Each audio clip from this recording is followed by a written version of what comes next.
ঠিক আছে।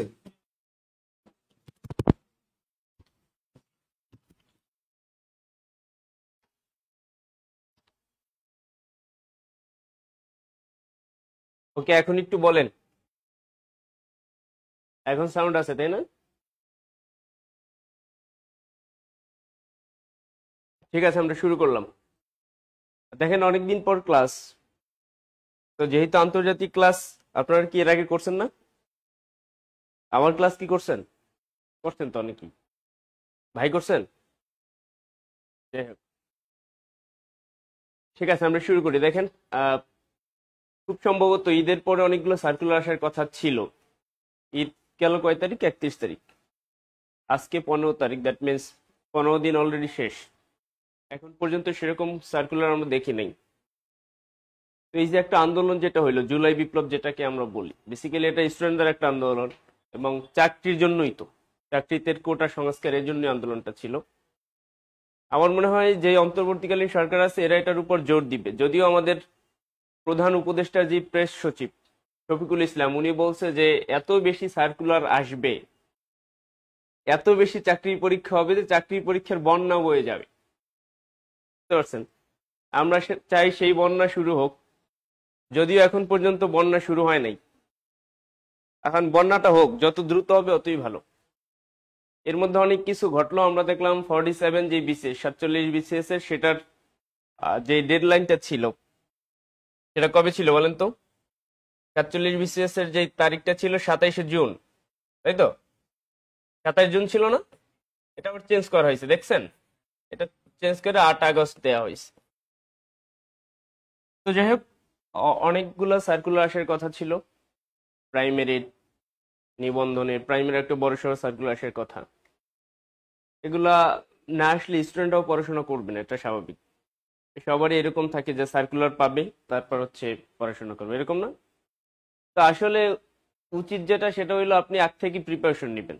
সার্কুলার আসবে, আপনি টপ অ্যাপ্লাই করবেন, পরীক্ষায় টিকবেন, এটা হওয়া উচিত। সার্কুলারের পর তো পরীক্ষা 2-2.5 মাসের মধ্যে, অনেক অনেক মন্ত্রণালয়ের পরীক্ষা 2-2.5 মাসের মধ্যে, 3 মাসের মধ্যে হয়ে যায়। আপনি সার্কুলার দেখে অ্যাপ্লাই করলে তো হবে না। দেখ, আমরা শুরু করি। স্টুডেন্টরা অনেকেই জয়েন করছেন, সবকিছু আশা করি ঠিকঠাক আছে। আসেন, আজকে যে টপিক সেটা হচ্ছে পরিবেশগত ইস্যু, তাই তো? জলবায়ু, পরিবেশ, এই সংক্রান্ত টপিক। প্রথমে হেডিং করেন, টপিকটা হেডিং করেন। টপিক হচ্ছে আন্তর্জাতিক পরিবেশগত ইস্যু। আন্তর্জাতিক, যেহেতু ক্লাসটা আন্তর্জাতিকের, আন্তর্জাতিক পরিবেশগত ইস্যু ও জলবায়ু কূটনীতি, এটা হচ্ছে টপিকের নাম। এখান থেকে খুব বেশি পড়ব না আমরা, বাট যতটুকু পড়ব মনে রাখেন, এটা এমন একটা সেগমেন্ট, আন্তর্জাতিক অংশের এটা এমন একটা অংশ যেখান থেকে সব ধরনের পরীক্ষায় কোশ্চেন আসে। এখন আরো বেশি আসবে, আপনাকে অবশ্যই প্রাসঙ্গিকতা খুঁজতে হবে যে আসলে এখান থেকে আসবে কিনা। কেন আসবে? অনেকগুলো কারণ বলি। প্রথম কারণ হচ্ছে, ডক্টর মোহাম্মদ ইউনূস বর্তমান অন্তর্বর্তীকালীন সরকারের প্রধান। তিনি বিশ্ব নিয়েই কাজ করতেছেন। বিশ্বে অনেক বড় বড় ইডিওলজি, অনেক কিছু তার তার থেকে তৈরি হয়েছে। আমরা দেখি তার অনেক বড় একটা থিওরি আছে, 3-0 থিওরি, তাই না? এখানে বলা হচ্ছে zero carbon emission, zero unemployment, zero poverty. এই যে 3টা জিরো, তার মধ্যে একটা জিরো হচ্ছে জিরো কার্বন ইমিশন, অর্থাৎ কার্বন নির্গমন শূন্যের ঘরে নামাই আসে। এটা পরিবেশ সম্পর্কিত। উনি পরিবেশ নিয়েও কাজ করে, একজন অর্থনীতিবিদ, ঠিক আছে, তার পাশাপাশি একজন পরিবেশবিদও আপনি বলতে পারেন। আবার অন্তর্বর্তীকালীন সরকারের যেই বর্তমানে পরিবেশ, বন এবং জলবায়ু বিষয়ক উপদেষ্টা সৈয়দা রিজওয়ানা হাসান, তার নিজের একটা সংগঠন আছে, বেলা। আমরা আজকে পড়ব। বাংলাদেশের সবচেয়ে বড় পরিবেশবাদী সংস্থার নাম হচ্ছে বেলা। এটা আগে ইম্পর্টেন্ট ছিল না, এখন ইম্পর্টেন্ট। কারণ এই বেলার যে প্রধান, উনি এক সরকারের একজন উপদেষ্টা, মানে একজন মন্ত্রী মর্যাদার একজন ব্যক্তি, বাংলাদেশের সবচেয়ে বড় পরিবেশবাদী সংস্থার প্রধান। তার মানে এই বেলা, এটা পরিবেশবাদী সংস্থা, এটাও এখন ইম্পর্টেন্ট হয়ে গেছে। তো নতুন যে সিচুয়েশন দেশের, এই ক্ষেত্রে আমি বলবো যে আজকের টপিকটা খুব ইম্পর্টেন্ট। আমরা খুব বেশি এখানে, খুব বেশি অনেকখানি বিস্তারিত আলোচনা করবো না, একদম ভাইটাল ভাইটাল যে ইনফরমেশন, যেটা পরীক্ষা আসার মতো, সেগুলোই বলবো, ঠিক আছে? তার মানে আজকে যেই টপিকটা এটা আসলে ইম্পর্টেন্ট। এবং আমি যদি বলি বিসিএস এ মিনিমাম শুধু আজকের যে ক্লাস নেটটা বলবো, যদি কেউ বিসিএস ও দেন তাকে বলবো যে আজকে শুধু ক্লাস নোট থেকে আপনি 3টা কমন পাবেন বিসিএস এর যে 20 মার্কের প্রিলি আসে, 20 মার্কের প্রিলিতে 20 মার্কের আন্তর্জাতিক থাকে কয় মার্কের বলেন তো? 20 মার্কের, সেখানে অন্তত 2 থেকে 3টা, 3 থেকে 4টা, এবছর ছিল 3টা, কোনো বছর 4টাও থাকে, শুধুমাত্র আজকের যে পরিবেশগত ইস্যু থেকে থাকে। মানে এখান থেকে আপনার অনেক বেশি পড়তে পারেন, আছে না অনেক টপিক অনেক বেশি পড়া লাগে, কারণ এইটা সেগমেন্টটা খুব কম, ছোট, সেখান থেকে কমন পড়ে আর প্রচুর রিপিট হয়, বুঝতে পারছেন? তার মানে লেকচার একটু ছোট, বাট এখান থেকে অনেক বেশি কমন পড়বে। ওকে, আসেন প্রথমে যে টার্মটা লিখবেন সেটা লিখবেন গ্লোবাল কমন্স। গ্লোবাল কমন্স মনে হয় যেন কেমন একটু কঠিন কঠিন লাগে, আসলে না। এটা যদি সহজভাবে আমরা বলি তাহলে বলতে পারি বৈশ্বিক সম্পদ। আমাদের মূল আলোচনা হবে এই যে সম্পদগুলো, যে সম্পদগুলো কারো একক সম্পত্তি না, বৈশ্বিক সম্পত্তি, সেগুলা নিয়ে। বলতে পারেন এটা আবার কিরকম? দেখেন, গ্লোবাল কমন্স বা বৈশ্বিক সম্পদ বলতে ওই সম্পদকে বোঝায় যার মালিক কোনো একটা একক দেশ না, বরং যার মালিক সারা বিশ্বের সকল মানুষ। এরকম কোন সম্পদ দেখেন যার মালিক কোনো একটা একক দেশ না, বরং সারা বিশ্বের সকল মানুষ, এরকম কোন সম্পত্তি দেখেন? সূর্য হতে পারে না? সূর্য কি যুক্তরাষ্ট্রের নাকি বাংলাদেশের? সারা বিশ্বের সবার। সূর্য বলা হয় সকল শক্তির মূলে, সূর্য। এরপর আরো বলেন যেগুলো আসলে কোনো একক দেশের না, হ্যাঁ, বায়ু, পানি, হইতে পারে না? আচ্ছা, ধরেন যদি এরকম হয় বায়ুমণ্ডল, এই বায়ুমণ্ডলের ক্ষতি হইল কোনো এক দেশে, মানে এক দেশে তো স্পেসিফিক বলার সুযোগ নেই, একটা দেশে বসে পরিবেশ দূষিত হইল, এখন ওই পরিবেশ দূষণের প্রভাব যে শুধু ওই দেশেই থাকবে ব্যাপারটা সেরকম না, এটা অনেক দেশে চলে যেতে পারে। এগুলো হচ্ছে বৈশ্বিক সম্পত্তি, অর্থাৎ কারো একক কোনো সম্পত্তি না। আমাদের আলোচনা হচ্ছে বৈশ্বিক সম্পত্তি নিয়ে। তাহলে গ্লোবাল কমন্স বা বৈশ্বিক সম্পদ, তাহলে লিখবেন গ্লোবাল কমন্স, আমরা যদি সংক্ষেপে লিখি জিসি। গ্লোবাল কমন্স বলতে ওই ধরনের সম্পদকে বোঝায়, ওই ধরনের সম্পদকে বোঝায়। গ্লোবাল কমন্স বলতে ওই ধরনের সম্পদকে বোঝায় যার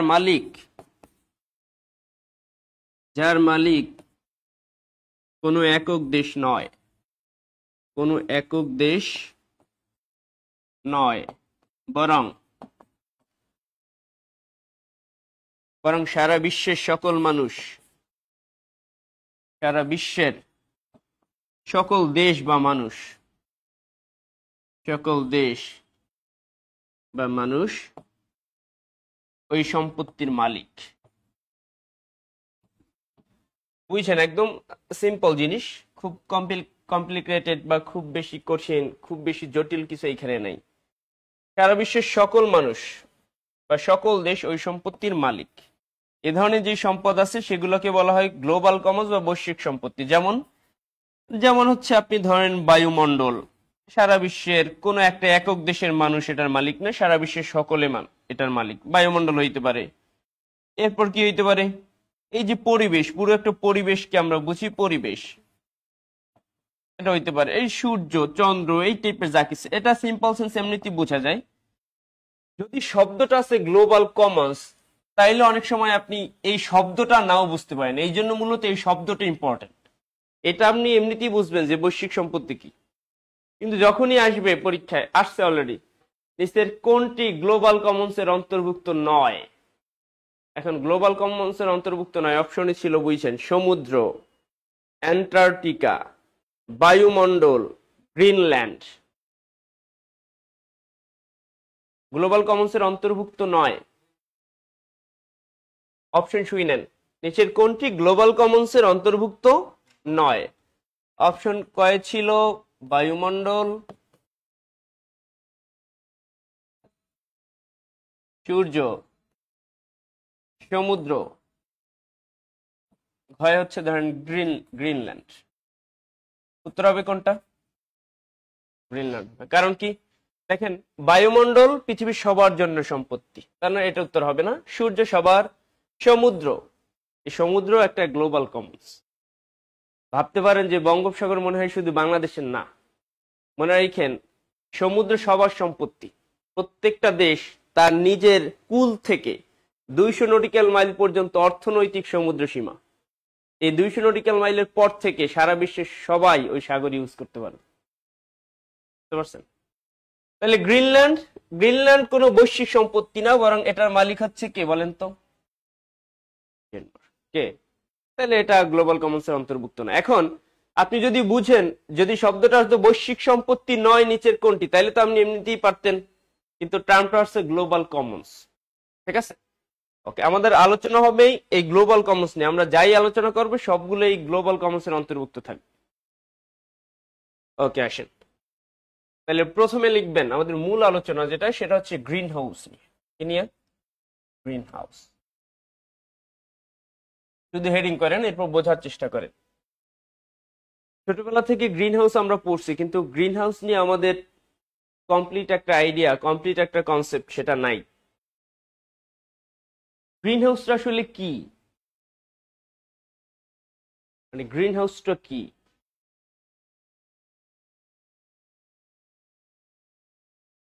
গ্রিন হাউসটা আমরা ছোটবেলা থেকে শুনছি না?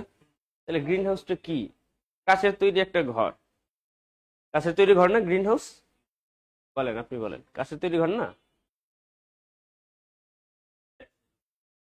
সেটা তো গ্রিন হাউস গ্যাস।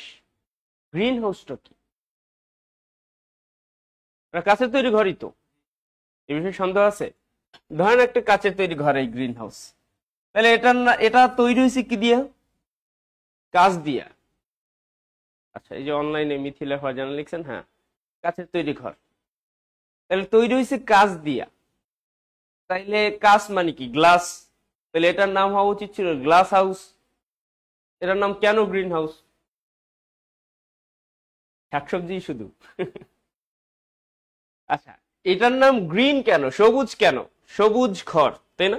বাংলায় তো আসলে আমরা ওভাবে বলি না, বাট এটার নাম কেন গ্রিন হাউস? এটা তো একটা হাউস, যেটা আমরা বললাম, এটার নাম কেন গ্রিন হাউস? ওইটাই যেটা বলছেন, ওইটাই, সবুজ উদ্ভিদ, সবুজ চারা এখানে লাগানো হয়। লিখতে হবে না ভাই, এটা বুঝবেন এমনিতেই।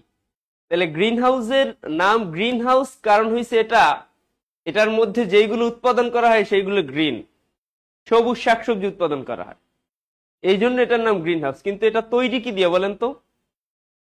কাঁচ দিয়ে। এই জন্য আমরা বলি কাচের ঘর। ঠিক আছে না? বোঝার চেষ্টা করেন। গ্রিন হাউস হচ্ছে শীত প্রধান দেশে কাচের তৈরি একটা ঘর।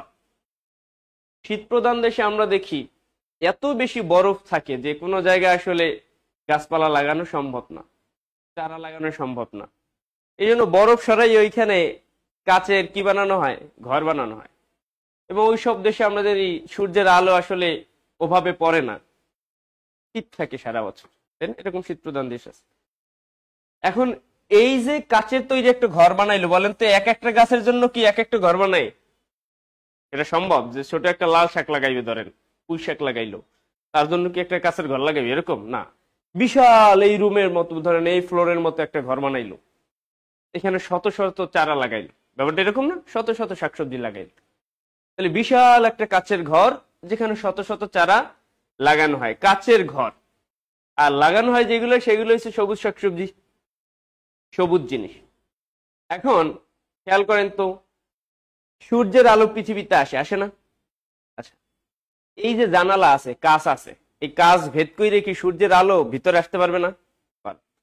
তাহলে এই যে কাচের তৈরি ঘরটা বানানো, বলেন এই ঘরের মধ্যে কি সূর্যের আলো প্রবেশ করে কি করে না? করে। আচ্ছা, এই ঘরের মধ্যে যেহেতু সূর্যের আলো ঢুকছে, ঢোকার পর এই জায়গাটা কি হইতেছে? উত্তপ্ত হইতেছে, গরম হইতেছে। দেখেন, আপনি রাস্তা দিয়ে হাইটে যাইতেছেন, আপনার গায়ে রোদ লাগতেছে, আপনার মাথা টাথা গরম হয়ে যাইতেছে। আপনি গিয়ে বট গাছের ছায়ায় দাঁড়াইলেন, এখানে সূর্যের আলোও পড়ে না, আপনার গরমও লাগে না। ব্যাপারটা এরকম না? গরম অনেক কারণে হয়, তার একটা প্রধান কারণ সূর্যের আলো পড়া। তাহলে সূর্যের আলো পড়ার কারণে ওইখানে তাপ উৎপন্ন হয়, যেখানে আলো পড়তেছে না ওখানে ঠান্ডা, ওখানে তাপ নাই। আচ্ছা, তাইলে বলেন এই যে ঘরটা, এই ঘরের মধ্যে আলো আসতেছে কি আসতেছে না? আসতেছে। আসার কারণে ঘরটা কি হইতেছে? উত্তপ্ত হইতেছে। আচ্ছা, এই যে সবুজ শাকসবজি, সবুজ চারা লাগানোর জন্য কি তাপের দরকার আছে না? নাকি তাপ ছাড়া গাছপালা হয়? হয় না। অনেক গাছপালা আছে তাপ, ম্যাক্সিমাম গাছপালারই তাপ লাগে, তাপ ছাড়া হয় না। আপনি ঘরের মধ্যে আর কয়টা গাছ হয়, বুঝলেন নাই? তাহলে তাপের দরকার আছে। এখন দেখেন, এই যে তাপ, যেহেতু এই গাছগুলোর জন্য যেহেতু তাপের দরকার, সেই তাপটা আসছে কোত্থেকে? সূর্যের আলো থেকে, ঠিক আছে না? সূর্যের আলো থেকে। এখন দেখেন, এই ঘরের মধ্যে তাপ উৎপন্ন হয়েছে নাকি বাহির থেকে তাপ আসছে? বলেন, বাহির থেকে কেমনে আসছে? বাহির থেকে তো সূর্যের আলো আসছে, তাপ কি বাহির থেকে আসছে? এই তো সূর্য, সূর্যের আলোর মধ্যে ঢুকছে, ঢোকার কারণে ঘরের মধ্যে তাপ উৎপন্ন হয়েছে না? নাকি তাপ বাহির থেকে আসছে? আলো আসছে বাহির থেকে, আইসে ঘরের মধ্যে বসে তাপ উৎপন্ন হয়েছে। বুঝেন নাই? কার মাধ্যমে তাপ উৎপন্ন হয়েছে? সূর্যের আলোর মাধ্যমে। এখন তাপ উৎপন্ন হইলো এই ঘরে, এই উৎপন্ন তাপই আর যাইতে পারতেছে না। কার জন্য বলেন তো? কাচের জন্য। তাপটা মধ্যেই থাকতেছে, কাচের জন্য যাইতে পারতেছে না। যেহেতু তাপ এটার মধ্যে থাকতেছে, এই জন্য চারাগুলা উৎপাদন হইতেছে। তাহলে বলেন, এই কাচের প্রধান কাজটা কি? তাপ ধরে রাখা। বুঝছেন? এই কাচের মূল কাজটা কি বলেন? আচ্ছা, যদি আরো ক্লারিফাই করি তাইলে বলবো, এই যে সূর্যের আলো আসতে এই কাচ কি কোনো বাধা দিছে? দেয় নাই। কিন্তু এই আলো আসার পর যে তাপ উৎপন্ন হয়েছে, সেই তাপ যাইতে পারে নাই কার জন্য? ওই কাচের জন্যই। যে কাচ সূর্যের আলো আসতে কোনো বাধা দেয় নাই, সেই আবার তাপরে যাইতে বাধা দিতেছে। তাহলে তাপ ধরে রাখা, এই গ্রিন হাউসের মূল কাজ কি বলেন তো? তাপ ধরে রাখা। আচ্ছা, যদি কাজটা না থাকলো তাহলে তাপ এইখানে উৎপন্ন হয়ে আবার তাপ চলে যেত, তাহলে গাছ উৎপন্ন হইতো না। তাহলে আমরা বলতে পারি গ্রিন হাউস হচ্ছে কাচের তৈরি এক ধরনের ঘর, যেখানে বিভিন্ন উদ্ভিদ জন্মানো হয়। এই গ্রিন হাউসের কাজ হচ্ছে দুইটা: সূর্যের আলো আসতে কোনো বাধা না দেওয়া, আর আলো আসার পর যে তাপ উৎপন্ন হয় সেই তাপকে ধরে রাখা। এটা হচ্ছে প্রধান কাজ। এখন আসেন, এটা হচ্ছে গ্রিন হাউস। এটা কি? আচ্ছা, এরপর আমরা বলি, লিখবেন না, আগে বোঝার চেষ্টা করেন। এটা হচ্ছে গ্রিন হাউস। এটা কি বলেন তো? Green house. গ্রিন হাউস থেকে আমরা বলি green house gas. Green house থেকে কি বলি বলেন তো? Green house gas. তাহলে গ্রিন হাউস গ্যাস হচ্ছে ওই গ্যাস যেগুলা গ্রিন হাউসের মতো কাজ করে। বুঝছেন? গ্রিন হাউস কি কাজ করে? তাপ ধরে রাখে। সূর্যের আলো আসতে বাধা দেয়? দেয় না। তাহলে গ্রিন হাউস হইছে সেইটা যেটা তাপ আসতে, আলো আসতে বাধা দেয় না, কিন্তু তাপ যাইতে বাধা দেয়, মানে তাপটা ধরে রাখে। তাহলে গ্রিন হাউস গ্যাস হবে সেই ধরনের গ্যাস যারা গ্রিন হাউসের মতো কাজ করে। তার মানে কি করবে? তাপ ধরে রাখবে। এখন পুরো পৃথিবীটারে যদি আপনি ধরেন গ্রিন হাউস, পুরো পৃথিবীটারে কি ধরবেন? কারণ পৃথিবীতে কে আসে বলেন তো? সূর্যের আলো আসে। সূর্যের কি আসে? আলো আসে না? পৃথিবী কি আলো আসতে বাধা দেয়? আলো আসতে বাধা দেয়। তাইলে সূর্য থেকে পৃথিবীতে আলো আসে। আলো আসার পর পৃথিবীতে কি উৎপন্ন হয় বলেন? এই সূর্যের আলো পড়লে তাপ উৎপন্ন হয় না পৃথিবীতে? সেই তাপগুলো ধরে রাখে যেই গ্যাস, সেই তাপ আর যে যাইতে দেয় না যেই গ্যাস, সেই গ্যাসগুলো হইছে গ্রিন হাউস গ্যাস। তাহলে সেই গ্যাসগুলোকে কার্বন ডাইঅক্সাইড, মিথেন, ক্লোরোফ্লোরোকার্বন বা সিএফসি, জলীয় বাষ্প, এগুলো করে কি? সূর্য থেকে আলো আসতে পৃথিবীতে কোনো বাধা দেয় না, কিন্তু সূর্য থেকে আলো আসার পর যে পৃথিবীতে তাপ উৎপন্ন হয়, এই গ্রিন হাউস গ্যাসগুলো অর্থাৎ কার্বন ডাইঅক্সাইড, মিথেন, জলীয় বাষ্প, এই গ্যাসগুলোরে ধরে রাখে, এই তাপগুলোরে ধরে রাখে। তাই তাপগুলো, এই যে গ্রিন হাউস তাপ ধরে রাখার পর এটা কি হইতেছে? গরম হইতেছে। আর পৃথিবীতে এই গ্যাসগুলো তাপ ধরে রাখার কারণে পৃথিবী কি হইতেছে? এখন বলেন, তাইলে এই যে কার্বন ডাইঅক্সাইড, মিথেন, ক্লোরোফ্লোরোকার্বন, এইগুলারে আমরা গ্রিন হাউস গ্যাস বলতে পারি না? পারি। কারণ কি? সে গ্রিন হাউসের মতো কাজ করে। গ্রিন হাউস কি কাজ করে? তাপ ধরে রাখে। তাহলে এই গ্যাসগুলো যেহেতু তাপ ধরে রাখে, এই জন্য বলা হয় মূলত গ্রিন হাউস গ্যাস। এখন যদি আপনারা জিজ্ঞেস করি, এই গ্রিন হাউস গ্যাস এইগুলো পৃথিবীর জন্য উপকারী নাকি অপকারী? বলেন, এই যে কার্বন ডাইঅক্সাইড, মিথেন, এগুলো পৃথিবীর জন্য উপকারী নাকি অপকারী? উভয়ই, উপকারীও অপকারী। এগুলো পৃথিবীর জন্য বেশি উপকারী। আচ্ছা, কেমনে উপকারী বলেন? এই যে সূর্যের যে আলো আসে পৃথিবীতে, দিনের বেলায় নাকি রাতের বেলায়? দিনের বেলায়। আচ্ছা, দিনের বেলায় আলো আসলো, তার মানে পৃথিবী উত্তপ্ত হইল, তাপ উৎপন্ন হইল। এখন ধরেন পৃথিবীতে কার্বন ডাইঅক্সাইড নাই, পৃথিবীতে মিথেন নাই, তাহলে এই তাপগুলো আইসা তাপ উৎপন্ন হইয়া সেই তাপ আবার চলে যাবে। তাহলে রাতের বেলা যেহেতু তাপ উৎপাদন সম্ভব না, কারণ রাতের বেলা তো সূর্যের আলো আসতেছে না, তাইলে রাতের বেলা তো তাপ ধরে রাখার কেউ নাই, কার্বন ডাইঅক্সাইড পৃথিবীতে নাই, ধরেন মিথেন নাই, তাহলে রাতের বেলা পৃথিবী ঠান্ডা হয়ে যেত, যেহেতু পৃথিবীতে তাপ নাই, সূর্যও নাই রাতের বেলা, তাপও নাই, তাহলে রাতের বেলা পৃথিবী ঠান্ডা হয়ে যেত, বসবাসের অনুপযুক্ত হয়ে যেত, আমরা বসবাস করতে পারতাম না। আরো একটা কাজ আছে, বলেন গাছের প্রধান যেই পদার্থ সে গ্রহণ করে সেটা হচ্ছে কার্বন ডাই অক্সাইড। সে ওইটা গ্রহণ করেই তো অক্সিজেন দেয়, সেই অক্সিজেন নিয়ে আমরা বেঁচে থাকি। সে যদি কার্বন ডাইঅক্সাইড পৃথিবীতে না থাকতো তাহলে গাছ কেমনে বাঁচতো বলেন? যদি গাছ না বাঁচতো আমরাও বাঁচতাম না, আমরাও উল্টে চিত্রেই থাকতাম। সিম্পল জিনিস। তাহলে গাছ নাই মানে আমরাও নাই, গাছের খাবার নাই, কার্বন ডাইঅক্সাইড আমরা, তাহলে মানে এই কার্বন ডাইঅক্সাইড দরকার আছে কিনা বলেন? আছে। আচ্ছা, এখন এইটা কেন ক্ষতিকর?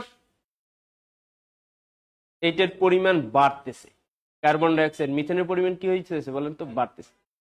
অর্থাৎ যেই পরিমাণে থাকার কথা তার থেকে সে বেশি আছে, যেহেতু সে বেশি আছে তার মানে যেই পরিমাণ তাপ তার ধরে রাখার কথা তার থেকেও বেশি তাপ সে ধরে রাখে, তার মানে পৃথিবী যেই পরিমাণ উত্তপ্ত থাকার কথা তার থেকেও বেশি উত্তপ্ত হয়ে যাইতেছে। তাহলে পৃথিবীতে গরম বাড়তেছে, কারণ এই কার্বন ডাইঅক্সাইড পরিমাণ আমরা বাড়াই ফেলতেছি। এই জন্য কার্বন ডাইঅক্সাইড ক্ষতিকর। কারণ আমরা প্রায় বলি না, access of everything is bad, সবকিছুর অতিরিক্ত খারাপ। তাহলে এইটার পরিমাণ বাড়তেছে দেখে এটা অপকারী। এমনিতে এটা কি বলেন তো? আমরা যদি অনেক বেশি টাকা পয়সা থাকে, দেখবেন এই যে টাকা পয়সা এদিক সেদিক খরচ করতেছে, টাকায় যদি সিনেমিনি খেলে কি করবেন? তখন দেখবেন যে আপনার এইদিক সেদিক খরচ হয়ে যেতেছে, তখন উল্টাপাল্টা কাজ হইতেছে। তাহলে এগুলো মূলত উপকারী, এই যে নুরুন নাহার লিখছে উপকারী, বাট এইটা ক্ষতিকর হইতেছে কেন? পরিমাণ বাড়তেছে। আচ্ছা, তাইলে এই গ্রিন হাউস গ্যাসগুলোর পরিমাণ বাড়ার কারণে পৃথিবীতে গরম বাড়তেছে নাকি কমতেছে? গরম বাড়তেছে। গরম বাড়ার কারণে কি হইতেছে বলেন? তাপ বাড়তেছে, এই জন্য গরম বাড়তেছে। ওই যে মরু অঞ্চলগুলো আছে সেখানে বরফ গলতেছে, তাপ বাড়ার কারণে, তাপের কারণে বরফ গলে না। মরু অঞ্চলে আমরা জানি সূর্যের আলো সরাসরি পড়ে না, এইদিকে যে তাপ বাড়ে সেটাই তো ওদিকে যায় না? তাহলে মরু অঞ্চলের যেই মেরু অঞ্চলে যে বরফগুলো আছে জমা, অ্যান্টার্কটিকায় বিভিন্ন দেশে যেই বরফ আছে সেইগুলো কি হচ্ছে বলেন তো? গলতেছে। বরফ গইলে পানি কই যায়? তাহলে মানে সাগরের পানির পরিমাণ বাড়তেছে। তাহলে সাগরের পাশে যেই দেশগুলো আছে সেগুলা ডুবে যাইতেছে। বুঝছেন কাহিনী? এইটাকে বলা হচ্ছে গ্রিন হাউস ইফেক্ট। এটা কি বলা হচ্ছে? তাইলে গ্রিন হাউস থেকে গ্রিন হাউস গ্যাস, এই গ্রিন হাউস গ্যাসের কারণে যে ইফেক্ট সৃষ্টি হয় সেটাকে বলা হয় গ্রিন হাউস ইফেক্ট। কি বলা হয় বলেন তো? তাহলে আপনি আবার একটু মিলানোর চেষ্টা করেন, গ্রিন হাউস কি বলেন তো? এটা লিখতে হবে না, জাস্ট আপনি বুঝলেই হইলো। গ্রিন হাউস কি? কাচের তৈরি একটা, এটাকে কেন গ্রিন হাউস বলা হয়? এটার নাম গ্রিন হাউস কেন? এটা কারণ সবুজ চারা এখানে উৎপন্ন হয়। শাকসবজি ব্যাপারে সেরকম না, সবুজ যে জিনিসগুলো উৎপাদন করে সেগুলো তো সবুজ। আচ্ছা, তা গ্রিন হাউসের মূল কাজটা কি? তাপ ধরে রাখা, তাই না? আচ্ছা, তাহলে গ্রিন হাউসের মতো কাজ করে যেসব গ্যাস সেগুলোর কি বলা হয়? কোনগুলো গ্রিন হাউস গ্যাস? আচ্ছা, তাহলে গ্রিন হাউস গ্যাস কি করে বলেন তো? তাপ ধরে রাখে। এই জন্য কি হইতেছে? পৃথিবী তাপমাত্রা বাইরে যাইতেছে। এই জন্য কি হইতেছে? গরম বাড়তেছে, মেরু অঞ্চলে বরফ গলতেছে। সেই বরফ গলার কারণে কি হইতেছে? উপকূলীয় অঞ্চল তলায় যাইতেছে সমুদ্রের পানি বাড়ার কারণে। ঠিক আছে না? তাহলে যেহেতু গ্রিন হাউসের কারণে এইগুলো হচ্ছে, তাহলে এটা গ্রিন হাউসের ইফেক্ট না, গ্রিন হাউসের ফলাফল না, এই জন্য এটাকে বলা হয় গ্রিন হাউস ইফেক্ট। বুঝতে পারছেন? পুরো কনসেপ্টটা বুঝতে পারছেন যে কিভাবে হয়? আচ্ছা, আসেন তাহলে আমরা একটু বুঝাইলাম। আমাদের এখানে কয়েকটা টার্ম আছে, অনেকবার পরীক্ষা আসছে। আজকের লেকচারটা মুখস্থের বিষয় না, খুব বেশি মুখস্থের জিনিস এখানে নাই, কিন্তু আপনাকে বুঝতে হবে। বুঝলে দেখবেন অনেক কিছু ক্লিয়ার হয়ে গেছে। গ্রিন হাউস লেখেন। সর্বপ্রথম এই যে গ্রিন হাউস শব্দটির প্রবর্তন করেন এই যে এত আমরা গ্রিন হাউস বলি, সেই গ্রিন হাউস শব্দটির সর্বপ্রথম প্রবর্তন কে করেন? গ্রিন হাউস শব্দটি, এটা কয়েকটা পরীক্ষা আসছে। গ্রিন হাউস শব্দটি সর্বপ্রথম প্রবর্তন করেন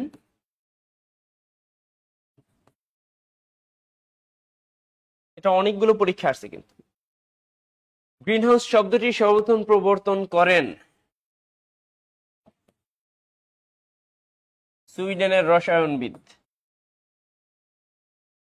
সুইডেনের একজন রসায়নবিদ, ওনার নামটা একটু কঠিন, বিদেশি নাম তো, রসায়নবিদ সোভান্তে আরহেনিয়াস,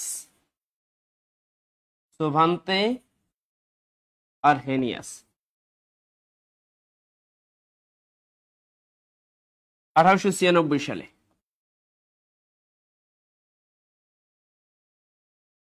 বলেন গ্রিন হাউস শব্দটি সর্বপ্রথম প্রবর্তন করা হয় কত সালে? কোন বিজ্ঞানী আবিষ্কার করেন এই শব্দটা? কোন দেশের উনি? উনি পেশা একজন কি ছিলেন? রসায়ন। এটা কিন্তু অনেকগুলো পরীক্ষা আসছে, সোভান্তে আরহেনিয়াস, মনে রাখেন। তাহলে গ্রিন হাউস শব্দটি সর্বপ্রথম প্রবর্তন করেন সুইডেনের রসায়নবিদ সোভান্তে আরহেনিয়াস। ওনারই একজন বংশধর, ছোট একটা স্কুলে পড়ুয়া মেয়ে, যার নাম হচ্ছে গ্রেটা থুনবার্গ। এই গ্রেটা থুনবার্গ এই সোভান্তে আরহেনিয়াসেরই বংশধর। এই মেয়েটারে বলা হচ্ছে জলবায়ু কন্যা বা পরিবেশ কন্যা। তার একটা আন্দোলন আছে যার নাম হচ্ছে ফ্রাইডেজ ফর ফিউচার। শুক্রবারে শুক্রবারে স্কুল রাইখা আন্দোলন করত পরিবেশ রক্ষার জন্য।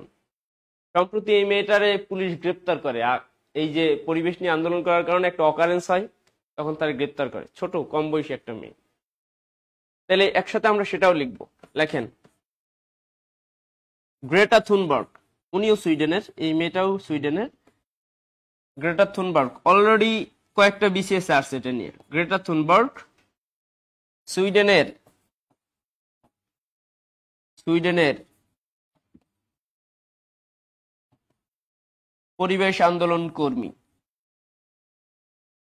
পরিবেশ আন্দোলন কর্মী। তাহলে এই মেয়েটাও কিন্তু সুইডেনের। গ্রেটা থুনবার্গ সুইডেনের পরিবেশ আন্দোলন কর্মী। তার আন্দোলনের নাম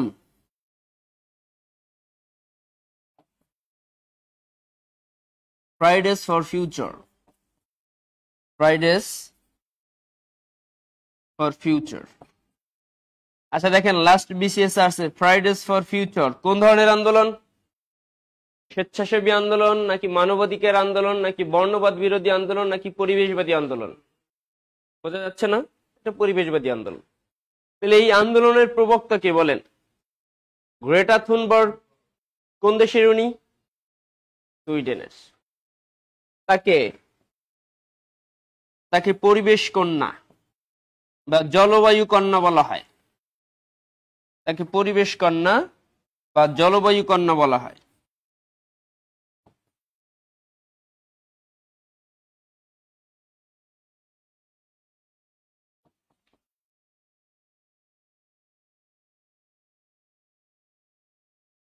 তাহলে গ্রেটা থুনবার্গকে কি বলা হয় বলেন? পরিবেশ কন্যা বা জলবায়ু কন্যা। একদম ভাইটাল কিছু ইনফরমেশন দিতেছি, কারণ সব তো আর আপনি এক ক্লাসে পারবেন না, এটাই স্বাভাবিক। এর মধ্যে থেকে যত ইম্পর্টেন্ট জিনিসগুলো আপনি পড়তে পারেন, সবসময় চেষ্টা করবেন যাতে আপনার পড়াশোনায় কোয়ান্টিটির পরিবর্তে কোয়ালিটি থাকে। আপনি কম পড়েন বাট কমন পান।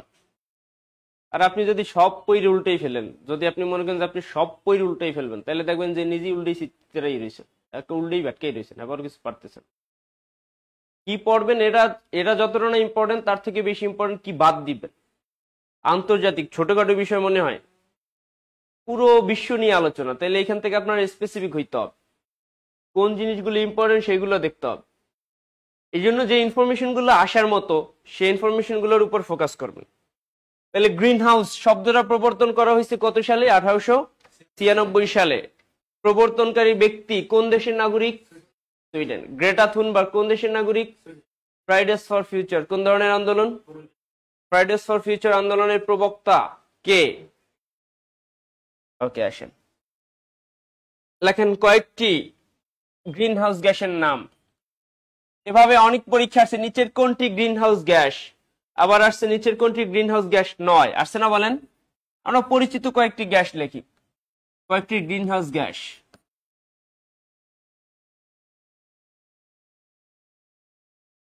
কার্বন ডাইঅক্সাইড আমরা তো জানি, তাই না? কার্বন ডাইঅক্সাইড,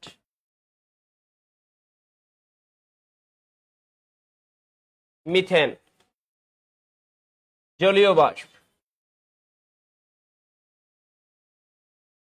সিএফসি ইত্যাদি। দেখেন দুইটা কোশ্চেন এতবার পরীক্ষা আসছে আপনি কল্পনাও করতে পারবেন না, অনেকবার আসছে এবং খুব বেশি কনফিউজিং। দেখেন এই যে বিশ্বের তাপমাত্রা বাড়তেছে, গত বছর আমাদের পটুয়াখালীর কলাপাড়ায় 42 ডিগ্রি তাপমাত্রা রেকর্ড হয়েছে, 42 ডিগ্রি। অথচ ওই সময় সৌদি আরবে চলে 40 ডিগ্রি, সৌদির মতো মরুভূমির দেশে চলে 40 ডিগ্রি, আর আমাগো বাংলাদেশে নাতিশীতোষ্ণ আমরা বলি না, না শীত না গরম, এই দেশে চলে 42 ডিগ্রি। এবার আর রেডি থাকেন, এবার আল্লাহ দিলে কত ডিগ্রি আল্লাহ ভালো জানে। তবে ডক্টর ইউনূস বলছে যে কারেন্ট নাকি যাবে না ওরকম, কারেন্ট গেলেও শহর দিয়ে শুরু করবে যাওয়া। এটা ভালো, আমরা যারা গ্রামে থাকি ওদের জন্য ভালো, শহরের মানুষের গরম লাগুক। তাহলে লেখেন বিশ্বের তাপমাত্রা বৃদ্ধির জন্য সবচেয়ে দায়ী গ্যাস। বিশ্বের তাপমাত্রা কিসের জন্য বলেন তো? বিশ্বের তাপমাত্রা বৃদ্ধির জন্য, বিশ্বের তাপমাত্রা বৃদ্ধির জন্য সবচেয়ে দায়ী গ্যাস, সবচেয়ে বিশ্বের তাপমাত্রা বৃদ্ধির জন্য সবচেয়ে বেশি দায়ী গ্যাস, বিশ্বের তাপমাত্রা বৃদ্ধির জন্য সবচেয়ে বেশি দায়ী গ্যাস CO2। মানে কি বলেন? এটা বুঝবেন তো, নাকি ওই এক সেলিব্রিটির মতো বলবেন H2O মানে হচ্ছে ধানমন্ডির একটা রেস্টুরেন্ট? Carbon die oxide. তাহলে বলেন বিশ্বের তাপমাত্রা বৃদ্ধির জন্য সবচেয়ে বেশি দায়ী কোনটা? Carbon die oxide. আর ওজোন স্তর ফাটলের জন্য মনে রাখেন, কিসের জন্য? এই যে ওজোন স্তর ফাটল হয়, ওজোন স্তর ধ্বংস হয়, ওজোন স্তর ধ্বংসের জন্য, ফাটলের জন্য, ওজোন স্তর ধ্বংসের জন্য সবচেয়ে বেশি দায়ী গ্যাস, সবচেয়ে বেশি দায়ী,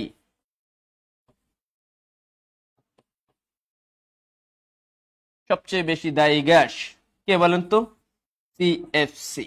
সিএফসি এটা মূলত অনেকগুলো ক্লোরোফ্লোরোকার্বন, অনেকগুলো গ্যাস আছে, এজন্য এটাকে প্লুরাল বলা হয় সিএফসিস। সিএফ মনে রাখেন বিশ্বের তাপমাত্রা বৃদ্ধির জন্য সবচেয়ে বেশি দায়ী গ্যাস হচ্ছে কার্বন ডাই অক্সাইড।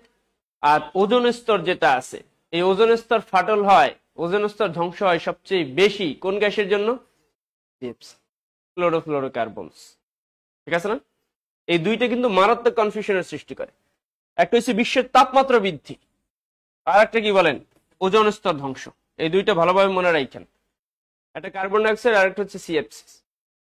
আচ্ছা বলেন তাহলে নিচের কোন জিনিসটি, নিচের কোন জিনিসটি বিশ্বের তাপমাত্রা বৃদ্ধির জন্য সবচেয়ে বেশি দায়ী?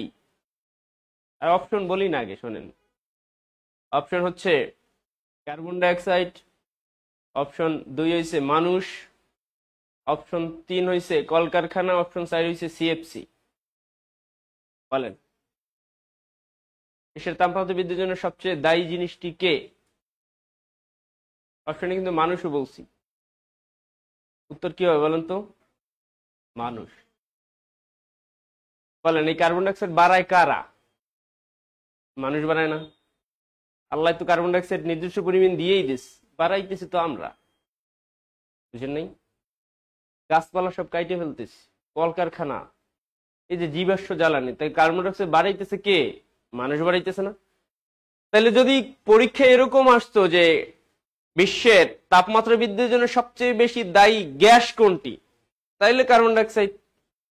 যদি অপশনে থাকে যে সবচেয়ে দায়ী কে বা কোন জিনিস, তাহলে তো মানুষ। এই যে গ্যাস বাড়াইতেছে কে বলেন? সিএফসি বাড়াইতেছে কে? আরে ভাই এসি চালান, সিএফসি আছে। এই যে অ্যারোসল দেন, সিএফসি আছে। এখন তো নাই, আগে তো ছিল, ফ্রিজের মধ্যে সিএফসি ছিল। সিএফসি বাড়াইতেছে কারা? মানুষ বাড়াইতেছে না? এই সব পিছনে তো কলকবজা মানুষই না রে, সবচেয়ে বেশি দায়ী তো মানুষ। কিন্তু গ্যাস হিসেবে সবচেয়ে দায়ী কে? Carbon dioxide. এইটাই ওজোন স্তর ফাটানোর জন্য গ্যাস হিসেবে সবচেয়ে বেশি দায়ী কে? ঠিক আছে, বুঝতেছেন? আসেন আসেন green house effect, green house প্রতিক্রিয়া। গ্রিন হাউস প্রতিক্রিয়া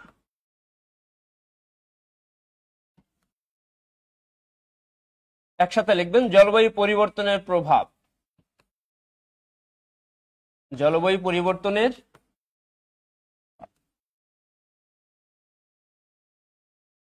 এই জলবায়ু পরিবর্তন হইতেছে সবই একই কারণে। আমরা কার্বন ডাইঅক্সাইড নিঃসরণ করতেছি বেশি, তাই না? জলবায়ু পরিবর্তন হইতেছে, গ্রিন হাউসের প্রতিক্রিয়া দেখা দিতেছে। এখন আসেন লিখবেন বিশ্ব ব্যাংকের মতে। কার মতে? ডব্লিউবি মানে কি বলেন? World bank. ওয়ার্ল্ড ব্যাংকের বাংলা কি? বিশ্ব ব্যাংক, তাই না? আচ্ছা, বিশ্ব ব্যাংক বা ডব্লিউ এর মতে জলবায়ু পরিবর্তনের বা এই যে গ্রিন হাউস প্রতিক্রিয়ার, বুঝছেন? জলবায়ু পরিবর্তনের বা কি বলেন তো, গ্রিন হাউসের প্রধান হুমকি 5টি। প্রধান হুমকি কয়টি? গ্রিন হাউসের জন্য প্রধান হুমকি কয়টি বলেন তো? 5টি। এই জলবায়ু পরিবর্তনের জন্য প্রধান হুমকি 5টি জিনিস। দেখেন সেই 5টা কি কি? জলবায়ু পরিবর্তনের জন্য প্রধান হুমকি 5টি। কার মতে?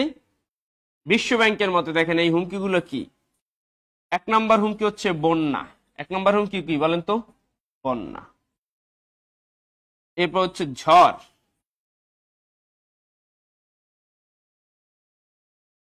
কৃষিক্ষেত্রে অনিশ্চয়তা। কৃষিক্ষেত্রে কি বলেন তো?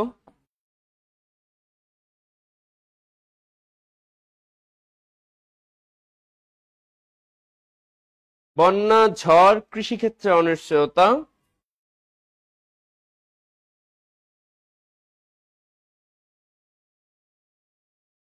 মরুকরণ। বন্যা, ঝড়, কৃষিক্ষেত্রে অনিশ্চয়তা, মরুকরণ। আর একটা কমন জিনিস যেটা আমরা সবাই বুঝি, যে জলবায়ু পরিবর্তন হইলে বা গ্রিন হাউসের প্রভাবে যেটা কমন সবচেয়ে, সেটা হচ্ছে আমাদের সমুদ্রপৃষ্ঠের উচ্চতা বেড়ে যাবে। তাহলে সমুদ্রপৃষ্ঠের উচ্চতা বৃদ্ধি, সমুদ্রপৃষ্ঠের উচ্চতা বৃদ্ধি। দেখেন কয়টা? কার মতে? দেখেন পরীক্ষা আসছে, নিচের কোনটি বিশ্ব ব্যাংকের মতে, নিচের কোনটি বিশ্ব ব্যাংকের মধ্যে, বিশ্ব ব্যাংকের মতে গ্রিন হাউস পরিবর্তনের হুমকি নয়? যদি অপশনগুলো বলি তাহলে শুনেন। নিচের কোনটি বিশ্ব ব্যাংকের মতে কিসের জলবায়ু পরিবর্তনের বা গ্রিন হাউস ইফেক্টের হুমকি নয়? বন্যা, ঝড়, খরা, মরুকরণ। খরা বলছি কই? উত্তর হবে খরা। ঠিক আছে না? তাহলে মরুকরণের সাথে আপনি খরা মিলিয়ে ফেলবেন না। মনে রাখেন মরুকরণ হচ্ছে মরুভূমিতে পরিণত হওয়ার যে প্রক্রিয়া। তাহলে মরুভূমিতে পরিণত হওয়ার আগের যে ধাপ, সেটাকে বলা হয় খরা। উত্তরবঙ্গে আমরা জানি উত্তরবঙ্গে অনেক জায়গায়, লালমনিরহাট, দিনাজপুর, এসব অঞ্চলে খুব কম বৃষ্টিপাত হয়, হয় না বলেন? কম হয়। তাহলে এই যে উত্তরবঙ্গে খরা, খরা আমাদের এই দেশের কোন অঞ্চলের সাথে রিলেট করতে পারি খরা কি? উত্তরবঙ্গের সাথে। এই যে রাজশাহী, আবার দিনাজপুর, রংপুর, এইগুলোর খরার সাথে পরিচিত না, বৃষ্টিপাত কম হয়, এটা হচ্ছে খরা। আর মরুকরণ মানে কি? মানে মরুভূমিতে পরিণত হইতেছে। আগে ফসল ফলতো, এখন আর ফসল ফলে না। আগে ওই অঞ্চলে বৃষ্টি হইতো, এখন আর বৃষ্টি হয় না। এভাবে মরুভূমিতে পরিণত, সেটা হচ্ছে মরুকরণ।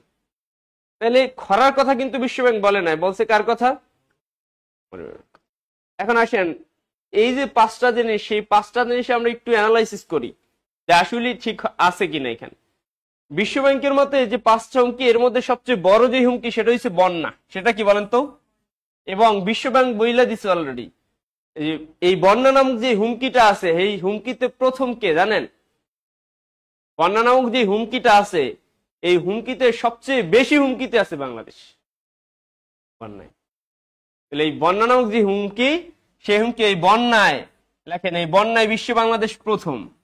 বন্যায় কি বলেন তো? বন্যায় বিশ্বে বাংলাদেশ প্রথম। বুঝতে পারছেন? এটাও কিন্তু ওয়ার্ল্ড ব্যাংক বলে দিচ্ছে,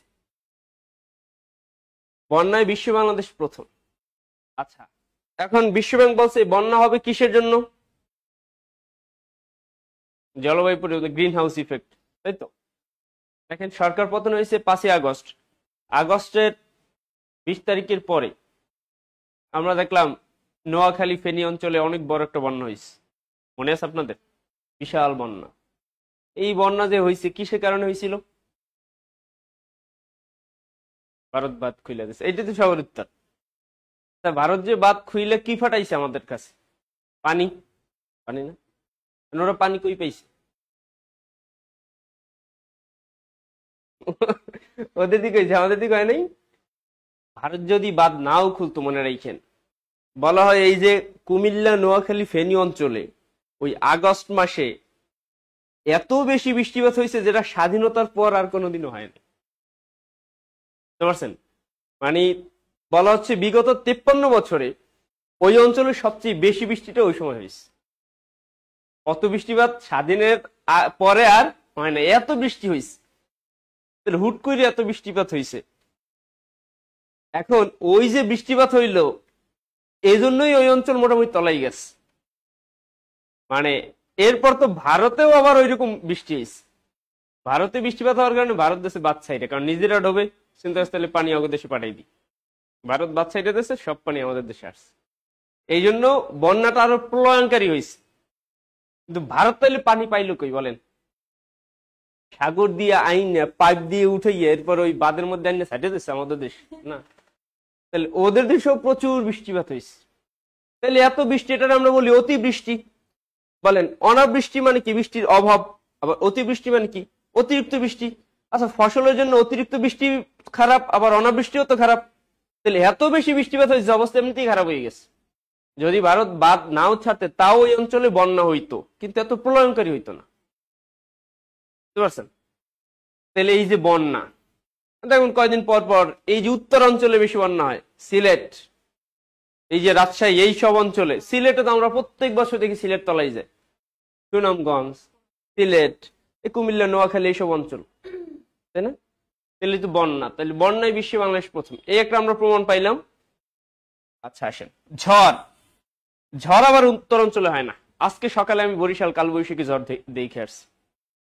আমি 5টার গাড়িতে উঠছি বরিশাল থেকে, সকালে বাসা থেকে নামবো, বিশাল বৃষ্টি আর আকাশে প্রচুর বজ্রপাত।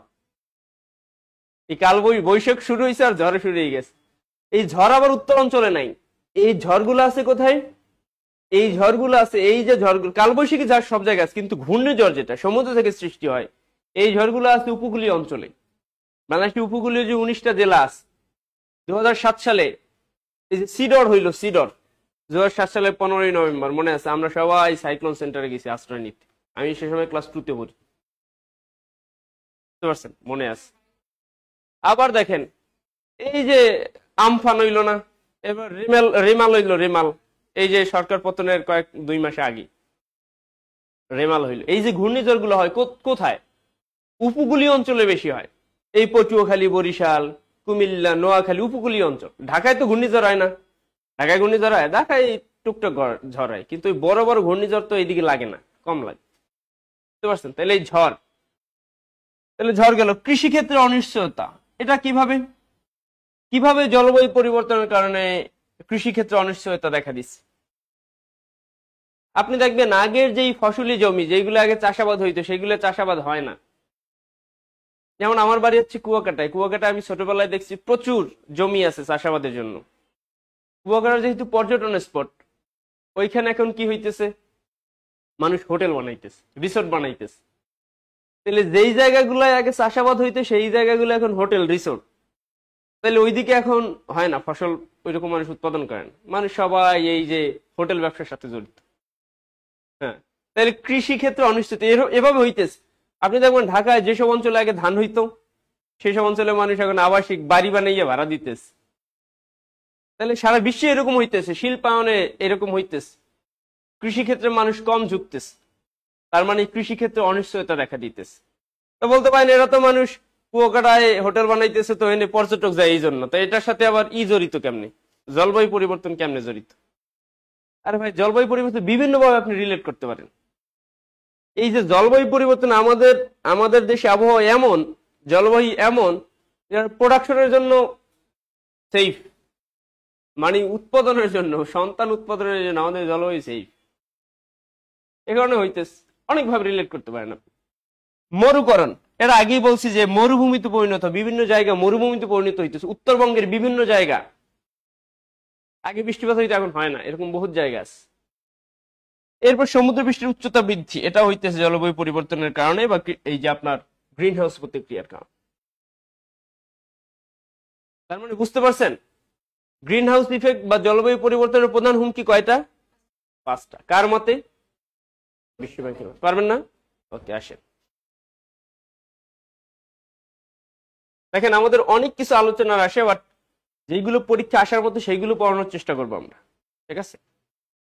লেখেন, লিখবেন একটা হেডিং দিয়ে আমরা বিভিন্ন বিষয় রিলেট করার চেষ্টা করব, কারণ পুরো 2 ঘন্টা আমাদের এটা লেকচারটা শেষ হবে না, এই জন্য যত স্পেসিফিক করাইতে পারি। লিখবেন জাতিসংঘ পরিবেশ কর্মসূচি। জাতিসংঘ কি বলেন তো? জাতিসংঘ পরিবেশ কর্মসূচি।